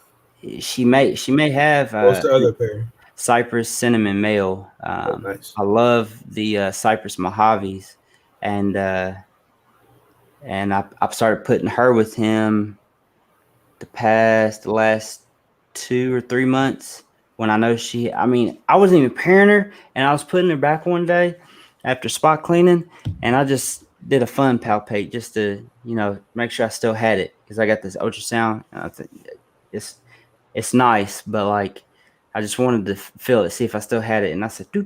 I was like, whoa, what was that? Do. Did it again. I was like, oh man, let me pull out the ultrasound. I just got it too. 30 millimeter follicles. I was like, oh nice. Put that Cypress male with her. So I got a couple locks with him. Which ultrasound too, man. you got? Yeah, I think it's the same one. The contact. Yeah. And got the right probe. I watched too many videos of people getting the wrong probe. And I knew like that was one. I was there like 6 times. I was like, did I get the right probe? All right, is this the right kit? Are you sure? Positive. Submit. Order. Yeah, I did the same thing. I talked to Gershon about it a little bit, and I saw Antoine's video. He was showing his. So that's the one I ended up going with. Yeah. It's nice, man. I really haven't gotten into the meat of like really knowing how valuable it is, but I can already see um the definitely the value in it, just being able to see that one. I mean, like, otherwise I would have guessed, like, I would have been like, she's at that stage, when it's like golf ball size. She probably could take like another parent or two. Nah, I knew exactly what size she is, and I can go to the little chart that I have that says, she's still got 15 more millimeters to go before she'll ovulate or whatever, 15, 20. Which is another thing I'm starting to dig in a little bit more, is exactly the follicle millimeter size and all of that. I can send you a chart. I got a chart Yeah. that I can send over to you. Yeah. So Cuddle Time Critter says, what ultrasound did you get? It's a contact. I don't know the number, Yeah, I but don't know the number either, but it's definitely contact. It was like contact. Here, hold on, I'll pull it up.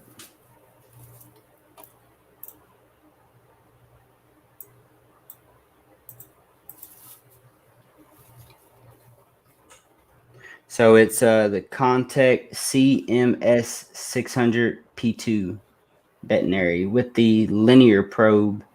not the Yeah, convex. yeah. Whatever. If you get the one, it's usually like the one that when you're scrolling through, you first see it. I guess that's why a lot of people um, end up getting it.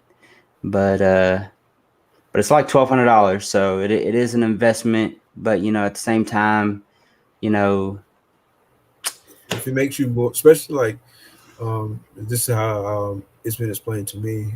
It pays for itself because it makes you more efficient with your males, yeah, and so you're not wasting sperm. And so, yep, especially like you put into a lot of different females, you know exactly where the girls are. You know when you need to put them to the female, and so it's yep. certainly helpful. I know me personally, I don't know how to do it the other way, and so it's definitely helped Palpating, us out. Yeah, I don't know how to palpate. yeah, Um, I'm trying to practice it kind of like as I go. Like when yeah, if I see something, then I'm trying to feel and just kind of like yep, mentally log yep, like how that feels yeah, because I want to learn how to do it, but it's yeah, kind of the way that I'm teaching myself. It's like, all right, so yeah, I know something in there, so now I can feel and kind of see how this feels different. yeah. And so I'm trying to learn it, but yeah, it's a process just like everything else. My thing with palpating is I always fight with myself. Is that a turd or is that follicles? Because I look at when they come out and I'm like, that probably felt like bump, bump, bump, bump. You know what I mean?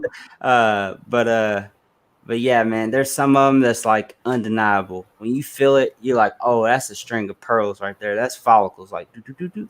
It flows off so not, and especially when they're like golf ball size. And I mean, if she hasn't been eaten, then when you feel 5, 6 something follicles in a row, that's follicles. Uh, so I guess Gershon, did you get the wrong probe? He said, I'm good with whatever probe. It sounds like he might have got the wrong probe and he started talking shit. I see how it can happen, man. Like I'm not even like, I don't even want to make fun of nobody because like had I not been fortunate enough to see that many people say, don't get this probe, don't get this, make sure you get this probe, I probably would have got the other one too. Yeah, You know. same here. So I mean, when I look at them, honestly, the one that's like uh just a tube, it's like a tube with a ball on the end. That looks like it'd be the best one, where it's smaller. You know what I mean? Like the one that I got. Sometimes I'm like, man, I'm not even getting the whole thing on the snake. Like this the probe, and I'm like this the snake, and I'm like, I'm not even getting the whole thing on the snake. Yeah, Which way did I go? Took me a minute to figure out which way up and down, and trying to figure out where what am I actually seeing. And there's still a learning curve with it. Just oh because yeah, 100%. you have it, you're not proficient with it right out the Right, gate. I right. did. Especially with the girls moving too. Yeah. Yeah. Oh, yeah. Man, I had my buddy come over and help me do most of my females, but I don't know how Billy does it. Just on his lap, just sitting there, just hey, okay, we got something. There you go. Give me the next one. I don't know how he does that. But what was I about to say about the? Oh, it is simple enough to where, and Rashawn's probably gonna say something about this, but I did an unboxing video, but I haven't got it finished editing yet. But it's simple enough to where I opened it up, I took it out, and on camera, within a reasonable amount of time, I was able to figure out how to. I didn't even look at the instructions. I just guessed. I'm like, okay, we probably need to freeze it. Which I have watched a couple YouTube videos. Yeah, that's what I did, watch YouTube videos. Yeah, I didn't do it that day. I'm talking about I watched YouTube videos like weeks or months prior to, but it was kind of coming back to me. But it was simple enough to where, freeze, measure the distance, measure, and that's it. Yeah, I use the same buttons every time. Yeah. I don't use any of the other things. You haven't ventured off in anything else? I don't need it. I mean, I just need to freeze and measure. Yeah. Find, freeze, measure. Coda Time says they got a hypo chalet any day. Says she was prepared to pastel spot nose clown. It's nice. And yep, a leopard head clown is the worst thing. It's worst about moving. Yeah. I have not had a great time with trying to ultrasound females by myself. I've tried it a couple times and I end up wasting more ultrasound gel than anything. And that stuff, like, whenever I use it, I'm like, I need to get every bit of this off. It feels like it's like, I don't know. Did you get? I got that blue, like aqua. I was about to say aqua boogie. Yeah, I know this stuff right here, Aquasonic. Aquasonic. Yeah. Yeah. I got the exact same thing. Yeah. I'm thinking about trying a different gel because I did read some bad reviews about it, but it was a whole bunch of reviews. But I'm thinking about trying a different gel because, or maybe it's just the properties of gel. I don't know. I feel like I just want to get some. It says water soluble, hyperallergenic, but like I want to get some like all natural stuff, man, because I feel bad like not washing them down. Yeah, but I mean, then again, I could be just overthinking it. It could be. We'll wash them down. Not like we'll just wash them down like with a rag and then use like some dampen with some chlorhexidine. Yeah, and then wipe that off. Yeah. See, I do. I wipe them down with the paper towel, but like whenever I get it on me, I think it was one time I was doing something. I ended up touching my eye or something. I think I got some in my eye, and it like kind of burned. And I'm like, man, for real? What? So Yeah. So I'm a look if it ain't none of this all that, or if it's super expensive, I'll stick with it because I mean I'm pretty sure I've seen Billy using this stuff and he's been using it forever.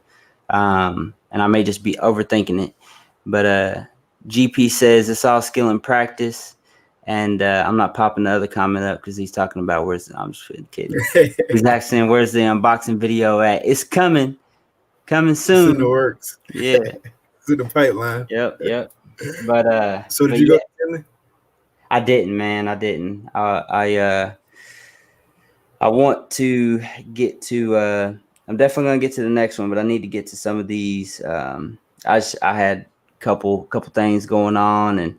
This time of year, man, it's always hard for me to ever decide to do anything because like I said, I'm a big hunter, man, and every time that something's going on, it seems to get cold, and that's when the deer are moving, and we don't buy beef. Like we deer meat all year long. Like anything that you could ever think about, you use beef for, we use deer meat.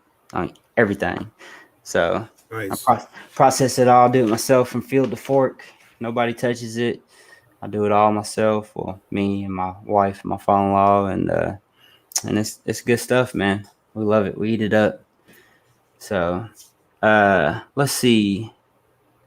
Code Time says either one of you on Patreon? No, I don't even know how to do that. I think you have to be like, I think you have to be so far along. Like I think I've got 230 YouTube followers. Like I'm not or maybe you can. I don't know. I'm not at the point to where I'm gonna do any type of monetary subscriber or anything. I just like getting people on here and doing videos right now just to put content out, introducing myself and people who follow me and follow you to each other, asking questions, chatting it up, having a good time. And this is actually, no lie, brought on by GP. Like I thought of this doing this Cold Blooded Talks podcast long before I came on his podcast, the Under 1,000 podcast, but he gave me that last push off the ledge to do it. And I tell him, all the time, give him the credit for that, because if I hadn't done that podcast with him, I probably wouldn't have done it. And now that I'm in it, it's kind of like one of those things where you in the pool, And then when I don't do one because I need a break, school, test or whatever, that week, I'll have people message me like, "What podcast at this week, man? Who we got on tonight?" I'm like, nobody, nobody. So, but yeah, man, it's all good. I'm definitely not at a level to where I would have like my own Patreon. I subscribe to a couple Patreons. Yeah. It's definitely nice to have a couple, especially those people who's got a lot of knowledge, and they give like they give out regular information knowledge on their week to week, but on their Patreon, they're like, look, but what I didn't tell them was, this, That's how Billy extra is step. on his Patreon. I'm on Billy from Mutation Creation. I'm on his, and that's how he is. Like he make posts every single day. Really? And then he got like certain things that he do like on a regular basis. Like he's got him and Austin. They do like kind of like a little podcast on a specific subject. Just like all kinds of stuff like marketing yourself, ultrasounding, all kind of stuff, tracking your records and stuff like that. And so they just pick a topic and they'll go in for like 30 minutes on it. So they got a lot of helpful stuff on there. The chart, they got like the follicle chart and stuff like that. They got a bunch of helpful stuff, not just that. And then Justin from Canova, from JKR. Yep. He used to call it JKRU, like JKR University. University, right? I guess he's gonna start calling it Canova. Canova University. Yeah. Canova U. Yeah, he'll do like one video per month where he go like really in depth on a subject. Right. So. Yeah, I've been thinking about joining, one or two. Miguel's at Always Evolving Ball Pythons really intrigued me, because his kind of like, it goes into a fund to where if you ever decide to buy a snake from him, you get that money off.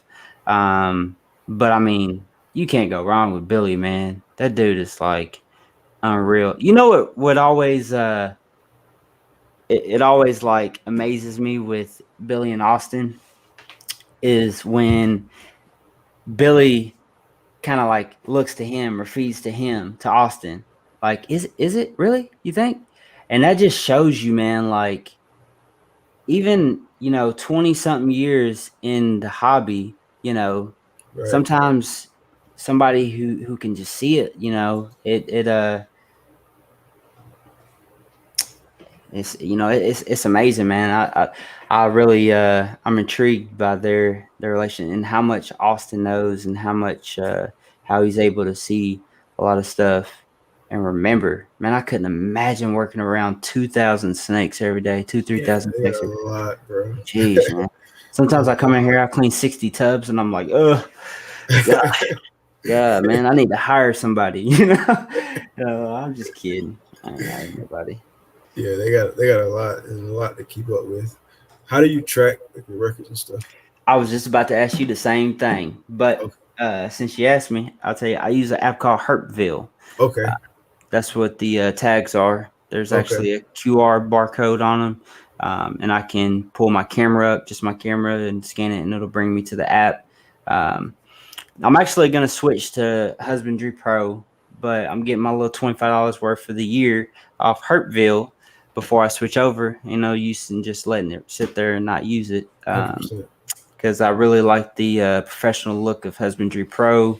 And there's been a couple things with Herpville that I didn't like, but other than that, man, I mean, it's really nice. Like I do. I used it for free for almost a year before I actually bought this subscription to $25 for a year. So what about you? I started off using Excel, and then when I wanted to do something a little more robust, I started looking at like the different apps. I looked at I can't remember the name of it now. RepScan. Rep skin. I looked at, I had that at one point. Like the free version. Yeah, I didn't like it. And then I saw somebody recommend Husbandry Pro, the Pro group, and so I tried Husbandry Pro, did the free version at first, and I liked it a lot. I like you said, the professional look. Yep. I like that they were like constantly making updates to it and just making it more and more robust. I feel like, and I'm not getting paid to say this, but I feel like in a few years, Husbandry Pro will probably be the industry standard. Like for sure, man. They're definitely making a name for themselves, and I mean, especially when you have someone like Billy who shows you what he does on a day-to-day with Husbandry Pro and almost every one of his videos, and how easy it is with having the thing that you have in your phone anyway every day when you're going to be in your snake room and you're taking pictures and everything like that.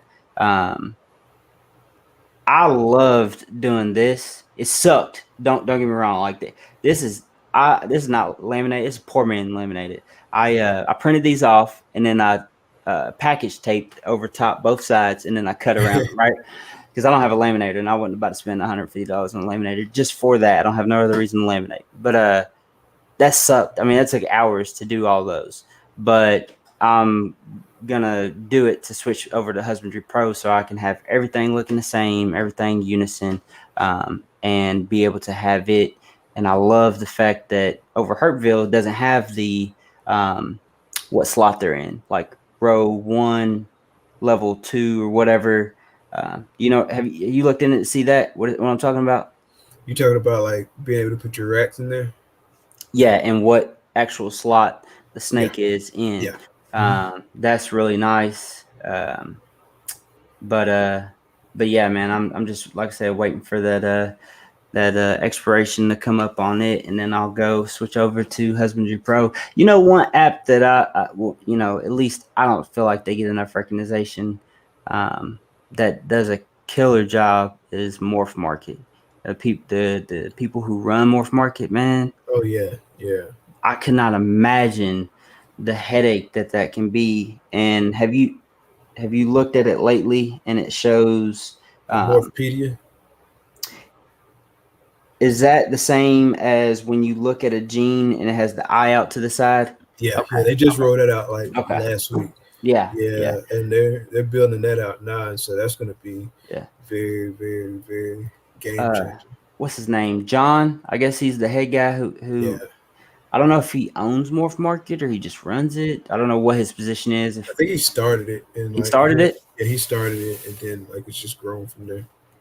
Can you imagine? John Lehman or something like that? Yeah, John Lehman. Lehman. Can you imagine coming up with something as crazy as it's crazy, bro. He's literally basically just completely changed the hobby.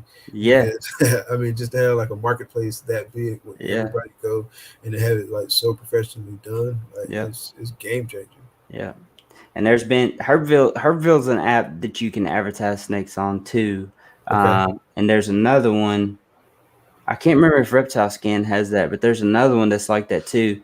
But man, it looks like child's play compared to Morph Market. Like I just don't think that you'll be able to touch it. There'd be another thing like Husbandry Pro. Like it's just gonna be the name. Like can you say you need a Band-Aid? No, you need a bandage strip, but you need Band-Aid. That's name brand. Like you're gonna look for a snake, you go Morph. It blows my mind when people say, "Where do I buy? Where do you all shop online?" And I'm like, "What? Where?" I don't nowhere but Morph Market. You know what I mean? If I'm gonna buy something online, it's gonna be on Morph Market, so I can see what they got and what their these people are saying about them and their name, and I can go find their social media, and do some creeping on them. I need to stay off of Morph Market. Man, I'm telling you, I don't. And at least I think there was one time when I was on vacation, I went the full day without getting on Morph Market. But man, it counts your logins. Have you seen that? No, I haven't, but I need to check it out just so I can see how many times. Yeah, it says I'm at 500 to 600 logins. I think it tallies it for the year. So where do you go to see that? So account on the side, and then I believe it's user profile. Yep. Go to user profile, and then if I can put the camera up here, user profile, and it'll show you your buyer level when you joined, and then right beneath that is logins, 600 to 700 logins. Yeah, I just noticed that buyer level the other day. The what now? The buyer level. I just noticed that the other day. Yep. So They say it's really hard to get to level 4 or 5, but it's not necessarily bad if you're not, if you're a level 1 or 2 or whatever. But yeah, go. Did you find it? So you say go to user profile, and then what's next? And then you got to hit public view. Okay. And then it'll show you like your name, location, go down history when you joined, and logins. So do you click on the eye to see? Or no, it's just talking about buyer history. Do you see? So it don't show logins. Maybe it's because I don't have the paid account yet. If you don't have a account, then it may not show you. I got a seller account, but I haven't like converted to the paid account yet because I haven't had any animals to post. Yep. It probably won't then. I'm gonna have to check that out though once I do. Yeah. So that looking at that is like ridiculous to me because that just tells me like I've looked at it once a day or twice a day for the past 2 years. but I need to stay off her because I just don't need to. I was supposed to be done buying snakes like 6-7 snakes ago, man, for the year, and hatching thing. I'm done. Like once I get these 2 ultra male females, I'm done. Like until like the summer of next year or something like that. I'm interested to see what you do with them, man. I love the ultra male project. Absolutely love it. We kid about the ultra male all the time. Gashawn brings it up on his podcast. He has his people, that's on there if they like ultra male or monarch, and big debate. I like them both. Team ultra male or team monarch? I like them both, man. Okay. I like them both, but I can afford ultra male. Like, so I stay in my lane with it. I don't want to buy 100% het monarch. I don't know, because I know that I won't buy a visual male monarch down the road. Like I have het DG girls, I'll eventually buy a visual DG male, but I'm not buying a visual monarch male, like I would with a DG. I guess it's just the way I see it. Like with the ultra male, and monarch in general, if I'm taking it anywhere, it's going to be into another recessive like pied. I'm trying to talk myself out of look. Have you seen a ultra male Axanthic? Yes, I think it's one on Morph Market right now. Really? Maybe I'm mistaken, but I believe so. I need to look at it, see if anybody's produced anymore. Because I thought about that at one time, and John Jones, from Bro Group, yeah. I believe he had made a discussion about it one time and posted a picture, and it was kind of white with some yellow. Didn't look all that, but knowing that I would be taking the ultra male or monarch into other recessives, I don't know, man. It just seemed more feasible and better since they were very similar in looks to go with ultra male. Although I do like the thing, the fact that like having genes that like not everybody had. Like that was one thing. Like when I was getting into it, I was trying to build up projects that I liked. I don't know if you can see that. That's the ultra snow. Huh. So but ultra snow is it? It says the VPI Axanthic and ultra male. It's a female. That doesn't look. That looks completely different from what I've seen before. See, that's another thing. Is like, how does I have to try to find that picture that I found before and show it to you. Shoot me was that on World of Ball Pythons or Morph Market? Morph Market. Okay. Yeah, shoot me a pic if you don't mind. But crap, I forgot what I was saying. About the Ultra Male Monarch. I can't remember. I don't lost my train of thought. I was looking at that. No, it's all good. It's all good. But anyway, dang, looks like Cuddle Time Critters has had some comments here on Billy's Patreon. Are you guys on Billy's and AP? You said you're on Billy's. I'm not. Yeah, I'm on Billy's and Canova's. Okay, she on Billy's. I'm gonna have to holler at her when I see her. Yeah, I'm definitely gonna have to let me go get moving on Billy's. Follow. Yeah, Billy's is a good one to be on, bro. And I mean, you can go in there, you can see the different tiers. But I think Billy's is a good one to be on. Yeah. Not to say that Justin isn't, but if you like already kind of like vibe with Billy or whatever, that's a good one. Yeah, man, I just don't understand how people don't like him like that. Oh, I'm already following her. I've seen her. I remember her name. Oh, my bad. Yes, I started following her because I saw her on. Because Billy do like twice a month. He do like a live Q&A on Patreon, and that's where I saw it. Yeah. Okay. Small world. Nice. Man. Oh, I was trying to get back, find my track back on the conversation I was saying about with John Jones posting, but I don't think I'm gonna do Ultramel and Azantic, but I definitely like the Ultramel project. I'm not against Monarch, but Ultramel seems a lot more feasible for me to do. I can definitely see myself buying a double head Ultramel DG after producing, putting my visual Ultramel to a het DG or something, something like that versus, the Monarch. Did you decide to completely stick with Ultramel, or are you thinking about venturing into Monarch as well? Right now, just Ultramel. Yeah. I like the look of Ultramel better. I just feel like it popped more up. Like they're both nice, but I just feel like Ultramel to me pop a little bit more. Yeah. Monarch kind of looks like the Burgundy albino. A lot.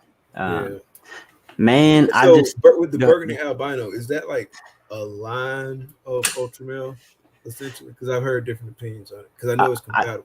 I don't know. Well, I mean, if it's compatible, then I'd say so. But I've not researched it enough. I just know that the Burgundy albino, Ultramel, Monarch, and Caramel albino are all T positive albinos, and then lavender albino, what's the other one? Candino and Toffino are all T negative albinos. But I just remembered what I was saying before I forgot. When I was first starting out, that was one thing that I looked at, was like scrolling on Morph Market. And that was one thing that kept me out of the clown project. It was stupid strategy, but because, I mean, clown, like that with other stuff is just going to be like the thing, man. Like now Krypton's like, I don't even fully understand that yet. And I'm not even going to begin to act like I do. But yeah, I was silly to try to ignore clown originally when I first got in, but I would scroll down Morph Market and I'd say, okay, there's only 50 of this gene. Let me see what I like in this project. And I would try to build something around that. And eventually I found some that I figured out why there was only 50, because nobody likes this combo or nobody likes this gene, or it's hard to tell. You can't really, tell it in multiple combos or whatever the case may be. And I kind of built a base start, pack around that. Then had to refine it when I realized, I am going to have to go into clown. I want to go into clown because that is nice. Like a lot of clown combos blow your head off. I love clown. Like, in fact, every time I see something, my first thought is like, I wonder how that would look. Looking clown. Yep. And that's how everybody is, man. Like, I don't know very many people that don't like clown. And that's kind of like what I want to have in my collection is literally a little piece to where it don't matter who you are, I can pull out something and as long as you are okay with snakes and you're not biased because you're like, ew, snakes, or you're like, oh my God, you're scared or whatever the case may be. And you can say, you know, I like snakes. Let me see what you got. I can find something that'll make you go, ooh, that's nice. Like my slogan is there's a more for everybody. And with thousands of possibilities, that's true. Like there has to be. Like it don't matter if you're a plain Jane type person, we got bells. If you're a super complicated, extravagant pattern, there's monsoons and all all this other crazy pattern gene stuff that's coming out. And that's kind of what got me, getting the slogan up. There's more for everybody. I meant to ask you, how'd you I didn't ask you this. How did you come up with herp collectors? Okay, so originally, like the first name we went with was THC Exotics. Okay. And THC stood for the Herp Collectors. Okay. And so we got a logo made. We stuck with that for a little bit, but then kind of actually thinking about it and thinking through it more, we realized that wasn't really the route we wanted to go. Just because there's a lot of places. Like for instance, if we get a THC Exotics shirt made, my son can't wear it to school, my daughter can't wear it to school, and so I just felt like we needed to not limit ourselves. Yeah. I mean, because reptiles is already like a niche market, and so we don't have to further limit ourselves. And so we just started talking about it more. And I was watching Snakes and the Fat Man. He had like a leveling up series. Yeah, I watched that first. And did you see Blake Stewart from Stewart Designs? He was on there, and he was just talking about branding. And so it just really kind of got us thinking about branding and which way we should go. And so we reached out and we worked, and we ended up rebranding. I was going to go to the Herp Collectors. And it was like, no, just do Herp Collectors. And thinking about it, I was like, yeah, that makes so much sense. Yeah. And so just kind of went through the different workshops, talked about it, just kind of vetted it out, figured out what our brand meant to us and kind of the route we wanted to go. And so it was actually like a fairly in-depth process. I was surprised at how in-depth we went into it. It was split into several different meetings. And so they came back with a design, and I liked it immediately. My wife liked it immediately. Yeah. I like how they do the little snake heads and the apes you see. How the colors pop, because it was the colors we had discussed. So it's just, we definitely stuck with this. So I wish we would have just kind of thought through it more at first, but hey, like we were saying earlier, everything happens for a reason. So we landed here. And Herp Collectors, I like it. It rolls off the tongue. Yeah, that's super professional looking, man, and it's simple and to the point. I'm same with you, man. I love the snake head with the H in it. That was one thing I was big on when I first was trying to think of a name. Was I need something that is simple enough to where if I just needed to put a symbol and something that I could stamp it, and somebody be like, "Oh, that's such and such." And originally, the one that I had drew, and this one was so hard to let go. And every now and again, I'll throw it out there in a picture as a watermark. But originally, I drew this with a pen and paper, and sent it to the graphic designer, and she came up with this. The snake is the highway, which I got a lot in the highway project. But this is the logo that I originally had. Okay, that's dope. Okay, and I was drew that? Well, not specifically this. The graphic designer did this part, but I drew on pen and paper something similar. It was a highway snake, and then I spelled out art. The rest of morph, the snake being the M, and nation and reptiles and total these two, and a crazy type, a font, and then reptiles and real plain Jane at the bottom. And she killed it, and I loved it. And then I had people talking about what's Orf Reptiles, Orf Nation or something, and I'm like, oh my God, you don't know that the snake's an M. And then I started not to like it, and then I couldn't let it go because it was I made that. And then my wife's like, I really like this one. This is clean, and you don't have to have people guessing, and then I started looking at it and I was like, you know what? that the M is still a snake. Like that M is, I can just use that as my stamp, and then that'll be the thing that I try to brand as my logo. If somebody ever sees, they know that that's me. So that's Yeah, this, 100%. right? Like if I Right. was to see that, I would know exactly what it is. You can just Right. put that on a shirt, on a Yeah. hat, whatever. You know So, what it is. yep. So, just like your H with the snake head inside of it, super clean to the point, and you know who that is. I see you use that as your watermark in your pictures.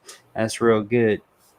I like that. Tell my people, ask me about doing social media and stuff, like, put your logo in all your pictures. There's a cheap Yeah, I little put it apps out that you there. can buy. I put it out there for like two reasons. I've been watermarking my photos. A, for branding, obviously, and then B, sometimes folks be stealing photos and like trying Yeah. to scam Yep. people and stuff like that. So Yeah. it discourages that too. Yeah. I'm an admin in a couple of Facebook pages, and I can't even tell you, bro, like at least 10 to 15 a day I deny. There's some that get by because the other admins don't necessarily look at everybody like I do, but I'll click on their profile and go to their pics, and they may have 15 likes, but if all them likes is South Indian, and ain't none of them names American, ain't not one of them names sound at least normal. And I'm looking at some of them. Yeah, you a scammer, because his name is Jim Terry. How y'all know Jim Terry? Y'all don't know him. From Minnesota. Y'all don't know him. So not when you from Kabul. You don't. Nope. You're a scammer. So I'll block them. But they steady trying, man. They'll if I hit decline, they'll send the request right back again. Like, you didn't That's let me crazy. in. Let me in this time. I'm like, nah. I Well, gotta. maybe you made a mistake. I Yeah. meant to decline, bro. Uh-huh. All right. So we've been running for about 2 hours and 7 minutes now. I'm gonna run through some. Let's see. We've pretty much touched on a lot of these questions. I call them cold seat questions. Most time, people have the hot seat questions at the end. Some questions just to throw out there real quick. But belly heat or back heat? Belly. Live or frozen? Live. Breed feeders or buy feeders?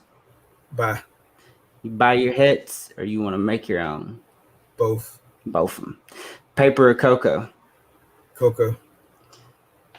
Quality or quantity? Quality. And all famous Ultra Male Monarch. Ultra Male. For sure. I gotta ask more on there. I probably need to mix them up too. People's probably at home reciting the questions. He's about to say it. It's the Ultra Male Monarch. But anyway, you got anything else you want to add, man? No, not right off the top of my head. It Okay. was good being on though. For sure, man. I appreciate you coming on. I appreciate you, taking the time out of your evening and sitting down and talking with me and getting to know each other. I appreciate the invite, man. It's Yeah, an man. honor. It's my Yeah, first man. one, so. Especially a lot of the people that I know for certain are, just getting the wheels running and have a good program down pack. I'm taking notes, and in a year's time, I want to have you all back on. Kind of re-go through things. What's changed? Where you're at, and see that ARS in the background. All that good stuff, and kind of talk about the future and projects and stuff like that. Because like I said, progress is a beautiful thing, and and I like to see that stuff. So I'll definitely get with you to get you back on, man. I enjoyed this talk for sure. Like I said, I appreciate all that. And I think if no one in the comments has any more questions for you, then I'll call it. Let's see. I want to make sure I haven't missed any from Cuddle Time. They've been tearing it up in the questions. On there every day. They've got 2 female clowns coming soon. Those visual. I wish mine was more basic. I can't remember what was we talking about. That would have been more basic. Oh, logo. Yeah. Cuddle Time Critters is kind of and looking at your logo, it does look like there's a lot going on.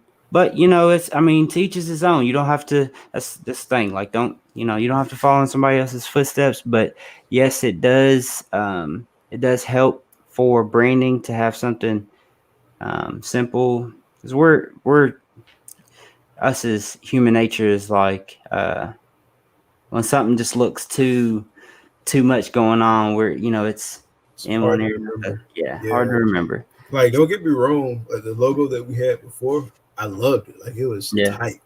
I still look at it. I got some stickers and stuff like that. So I'm hold on to some of those because they might be worth a lot of money one day. Oh yeah. But the way they kind of explained to me, it was like it was more of an illustration than a logo, which was a fair point.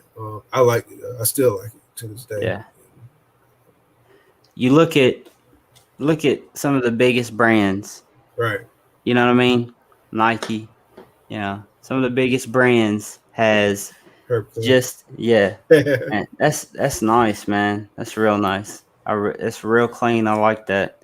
You probably like me. You constantly get advertised for customizing stuff. Like, that's all my Facebook ads are, is custom hats, custom shirts, custom this, custom that. Mm-hmm. And I'm just like, well, let me try it out. Don't ever buy from customtruckers.com. I don't know if you're a hat person, but I love hats. Like, and I don't care. This is like a $30 Colombian hat. Like, I'll spend a little bit of money on it, but they can't be halfway raggedy. I got these 6 trucker hats for $40. Man, I'm throwing them in the trash. They're garbage. Like, they don't even fit on my head all the way. Like, with your logo? I'm embarrassed to show them, man. They're like, like, and I don't even want to give them away. Like, What is it called? CustomTruckers.com. CustomTruckers.com. Yeah, you'll see it on Facebook, man. Stay away from them. Yeah. But I just learned how to use the Cricut. So I told my wife the other day I made my shirt first time, and it was a hoodie. I was so pumped. I was like, man, you better not walk past me with nothing that don't say Morph Nation Reptiles, because I'm gonna iron something on as you walk past. I'm gonna iron it on. I'm gonna have pre-cuts, iron-ons ready, and I'm ironing up everything. And speaking of, when we get more merch, I'm gonna have to send you some, bro. Yeah, man, we'll do a swap, and sure. I'll talk with you. I mean, we'll definitely get together. Sounds like we got some stuff to talk about. Some trial and error stuff, especially with the feeding and stuff like that. So before we go, let everybody know where they can follow you at social media platforms and stuff like that. So you can follow me on Facebook as Herp Collectors. Follow me on IG at Herp Collectors. I'm on YouTube. I don't have any videos yet. Once I meet whatever the thresholds that you have to, change that link to Herp Collectors. Everything's going to be at Herp Collectors. That way it's easy for folks to find me. So just find me in any of those spots. Yeah, that's good, man. Like, keeping it simple. That's what. Like, all my social media is Morph Nation Reptiles. No underscore or nothing like that. You just type it in and you can find it. That's good. Keep it simple. Good. Yep. And if we ever get a website, I bought the domain, but we haven't created the website. You did the GoDaddy? HerpCollectors.com. Yeah. February 2020, I bought 3 or 4 years. I ain't used it once. I don't know. I just wanted to buy it because and the one that I wanted, morphinationreptiles.com, was already bought, and then they tried to sell it to me. Some other guy, Arab or something like that, had bought it, and he tried to sell it to me. I'm like, nah. And I got the morphnation.com, and I was like, I'll get that. I don't know what I'm gonna use it for, but I'll get it. Just give me like 4 years, and then reserved. So yeah. I don't know how it works, if they can buy the years after me or automatically get it, but I don't know. I think you get first right of refusal, if I'm not mistaken. Okay. See, there's a business talk right there, man. See, that's the stuff. I need to dig into. I need to take a business class. That's what I need to do for my math class, is take a business class, if I can. Yeah, I'm gonna have to look into that. Yeah. Make it count, because I hate math, but I'd do it if it benefited the business side of things. 100%. So. All right, brother. Well, I'm gonna hop you off backstage and holler at everybody. Again, I appreciate you coming by, man, and you have a good night. All right, thank you for having me. I enjoyed it. Yes, sir. Take it easy, man. All right, guys. Well, that's the show. I appreciate you all tuning in. Next week, same time, 8 p.m., we'll have another Cold Blooded Talks podcast. And until then, y'all take care. I'll see you.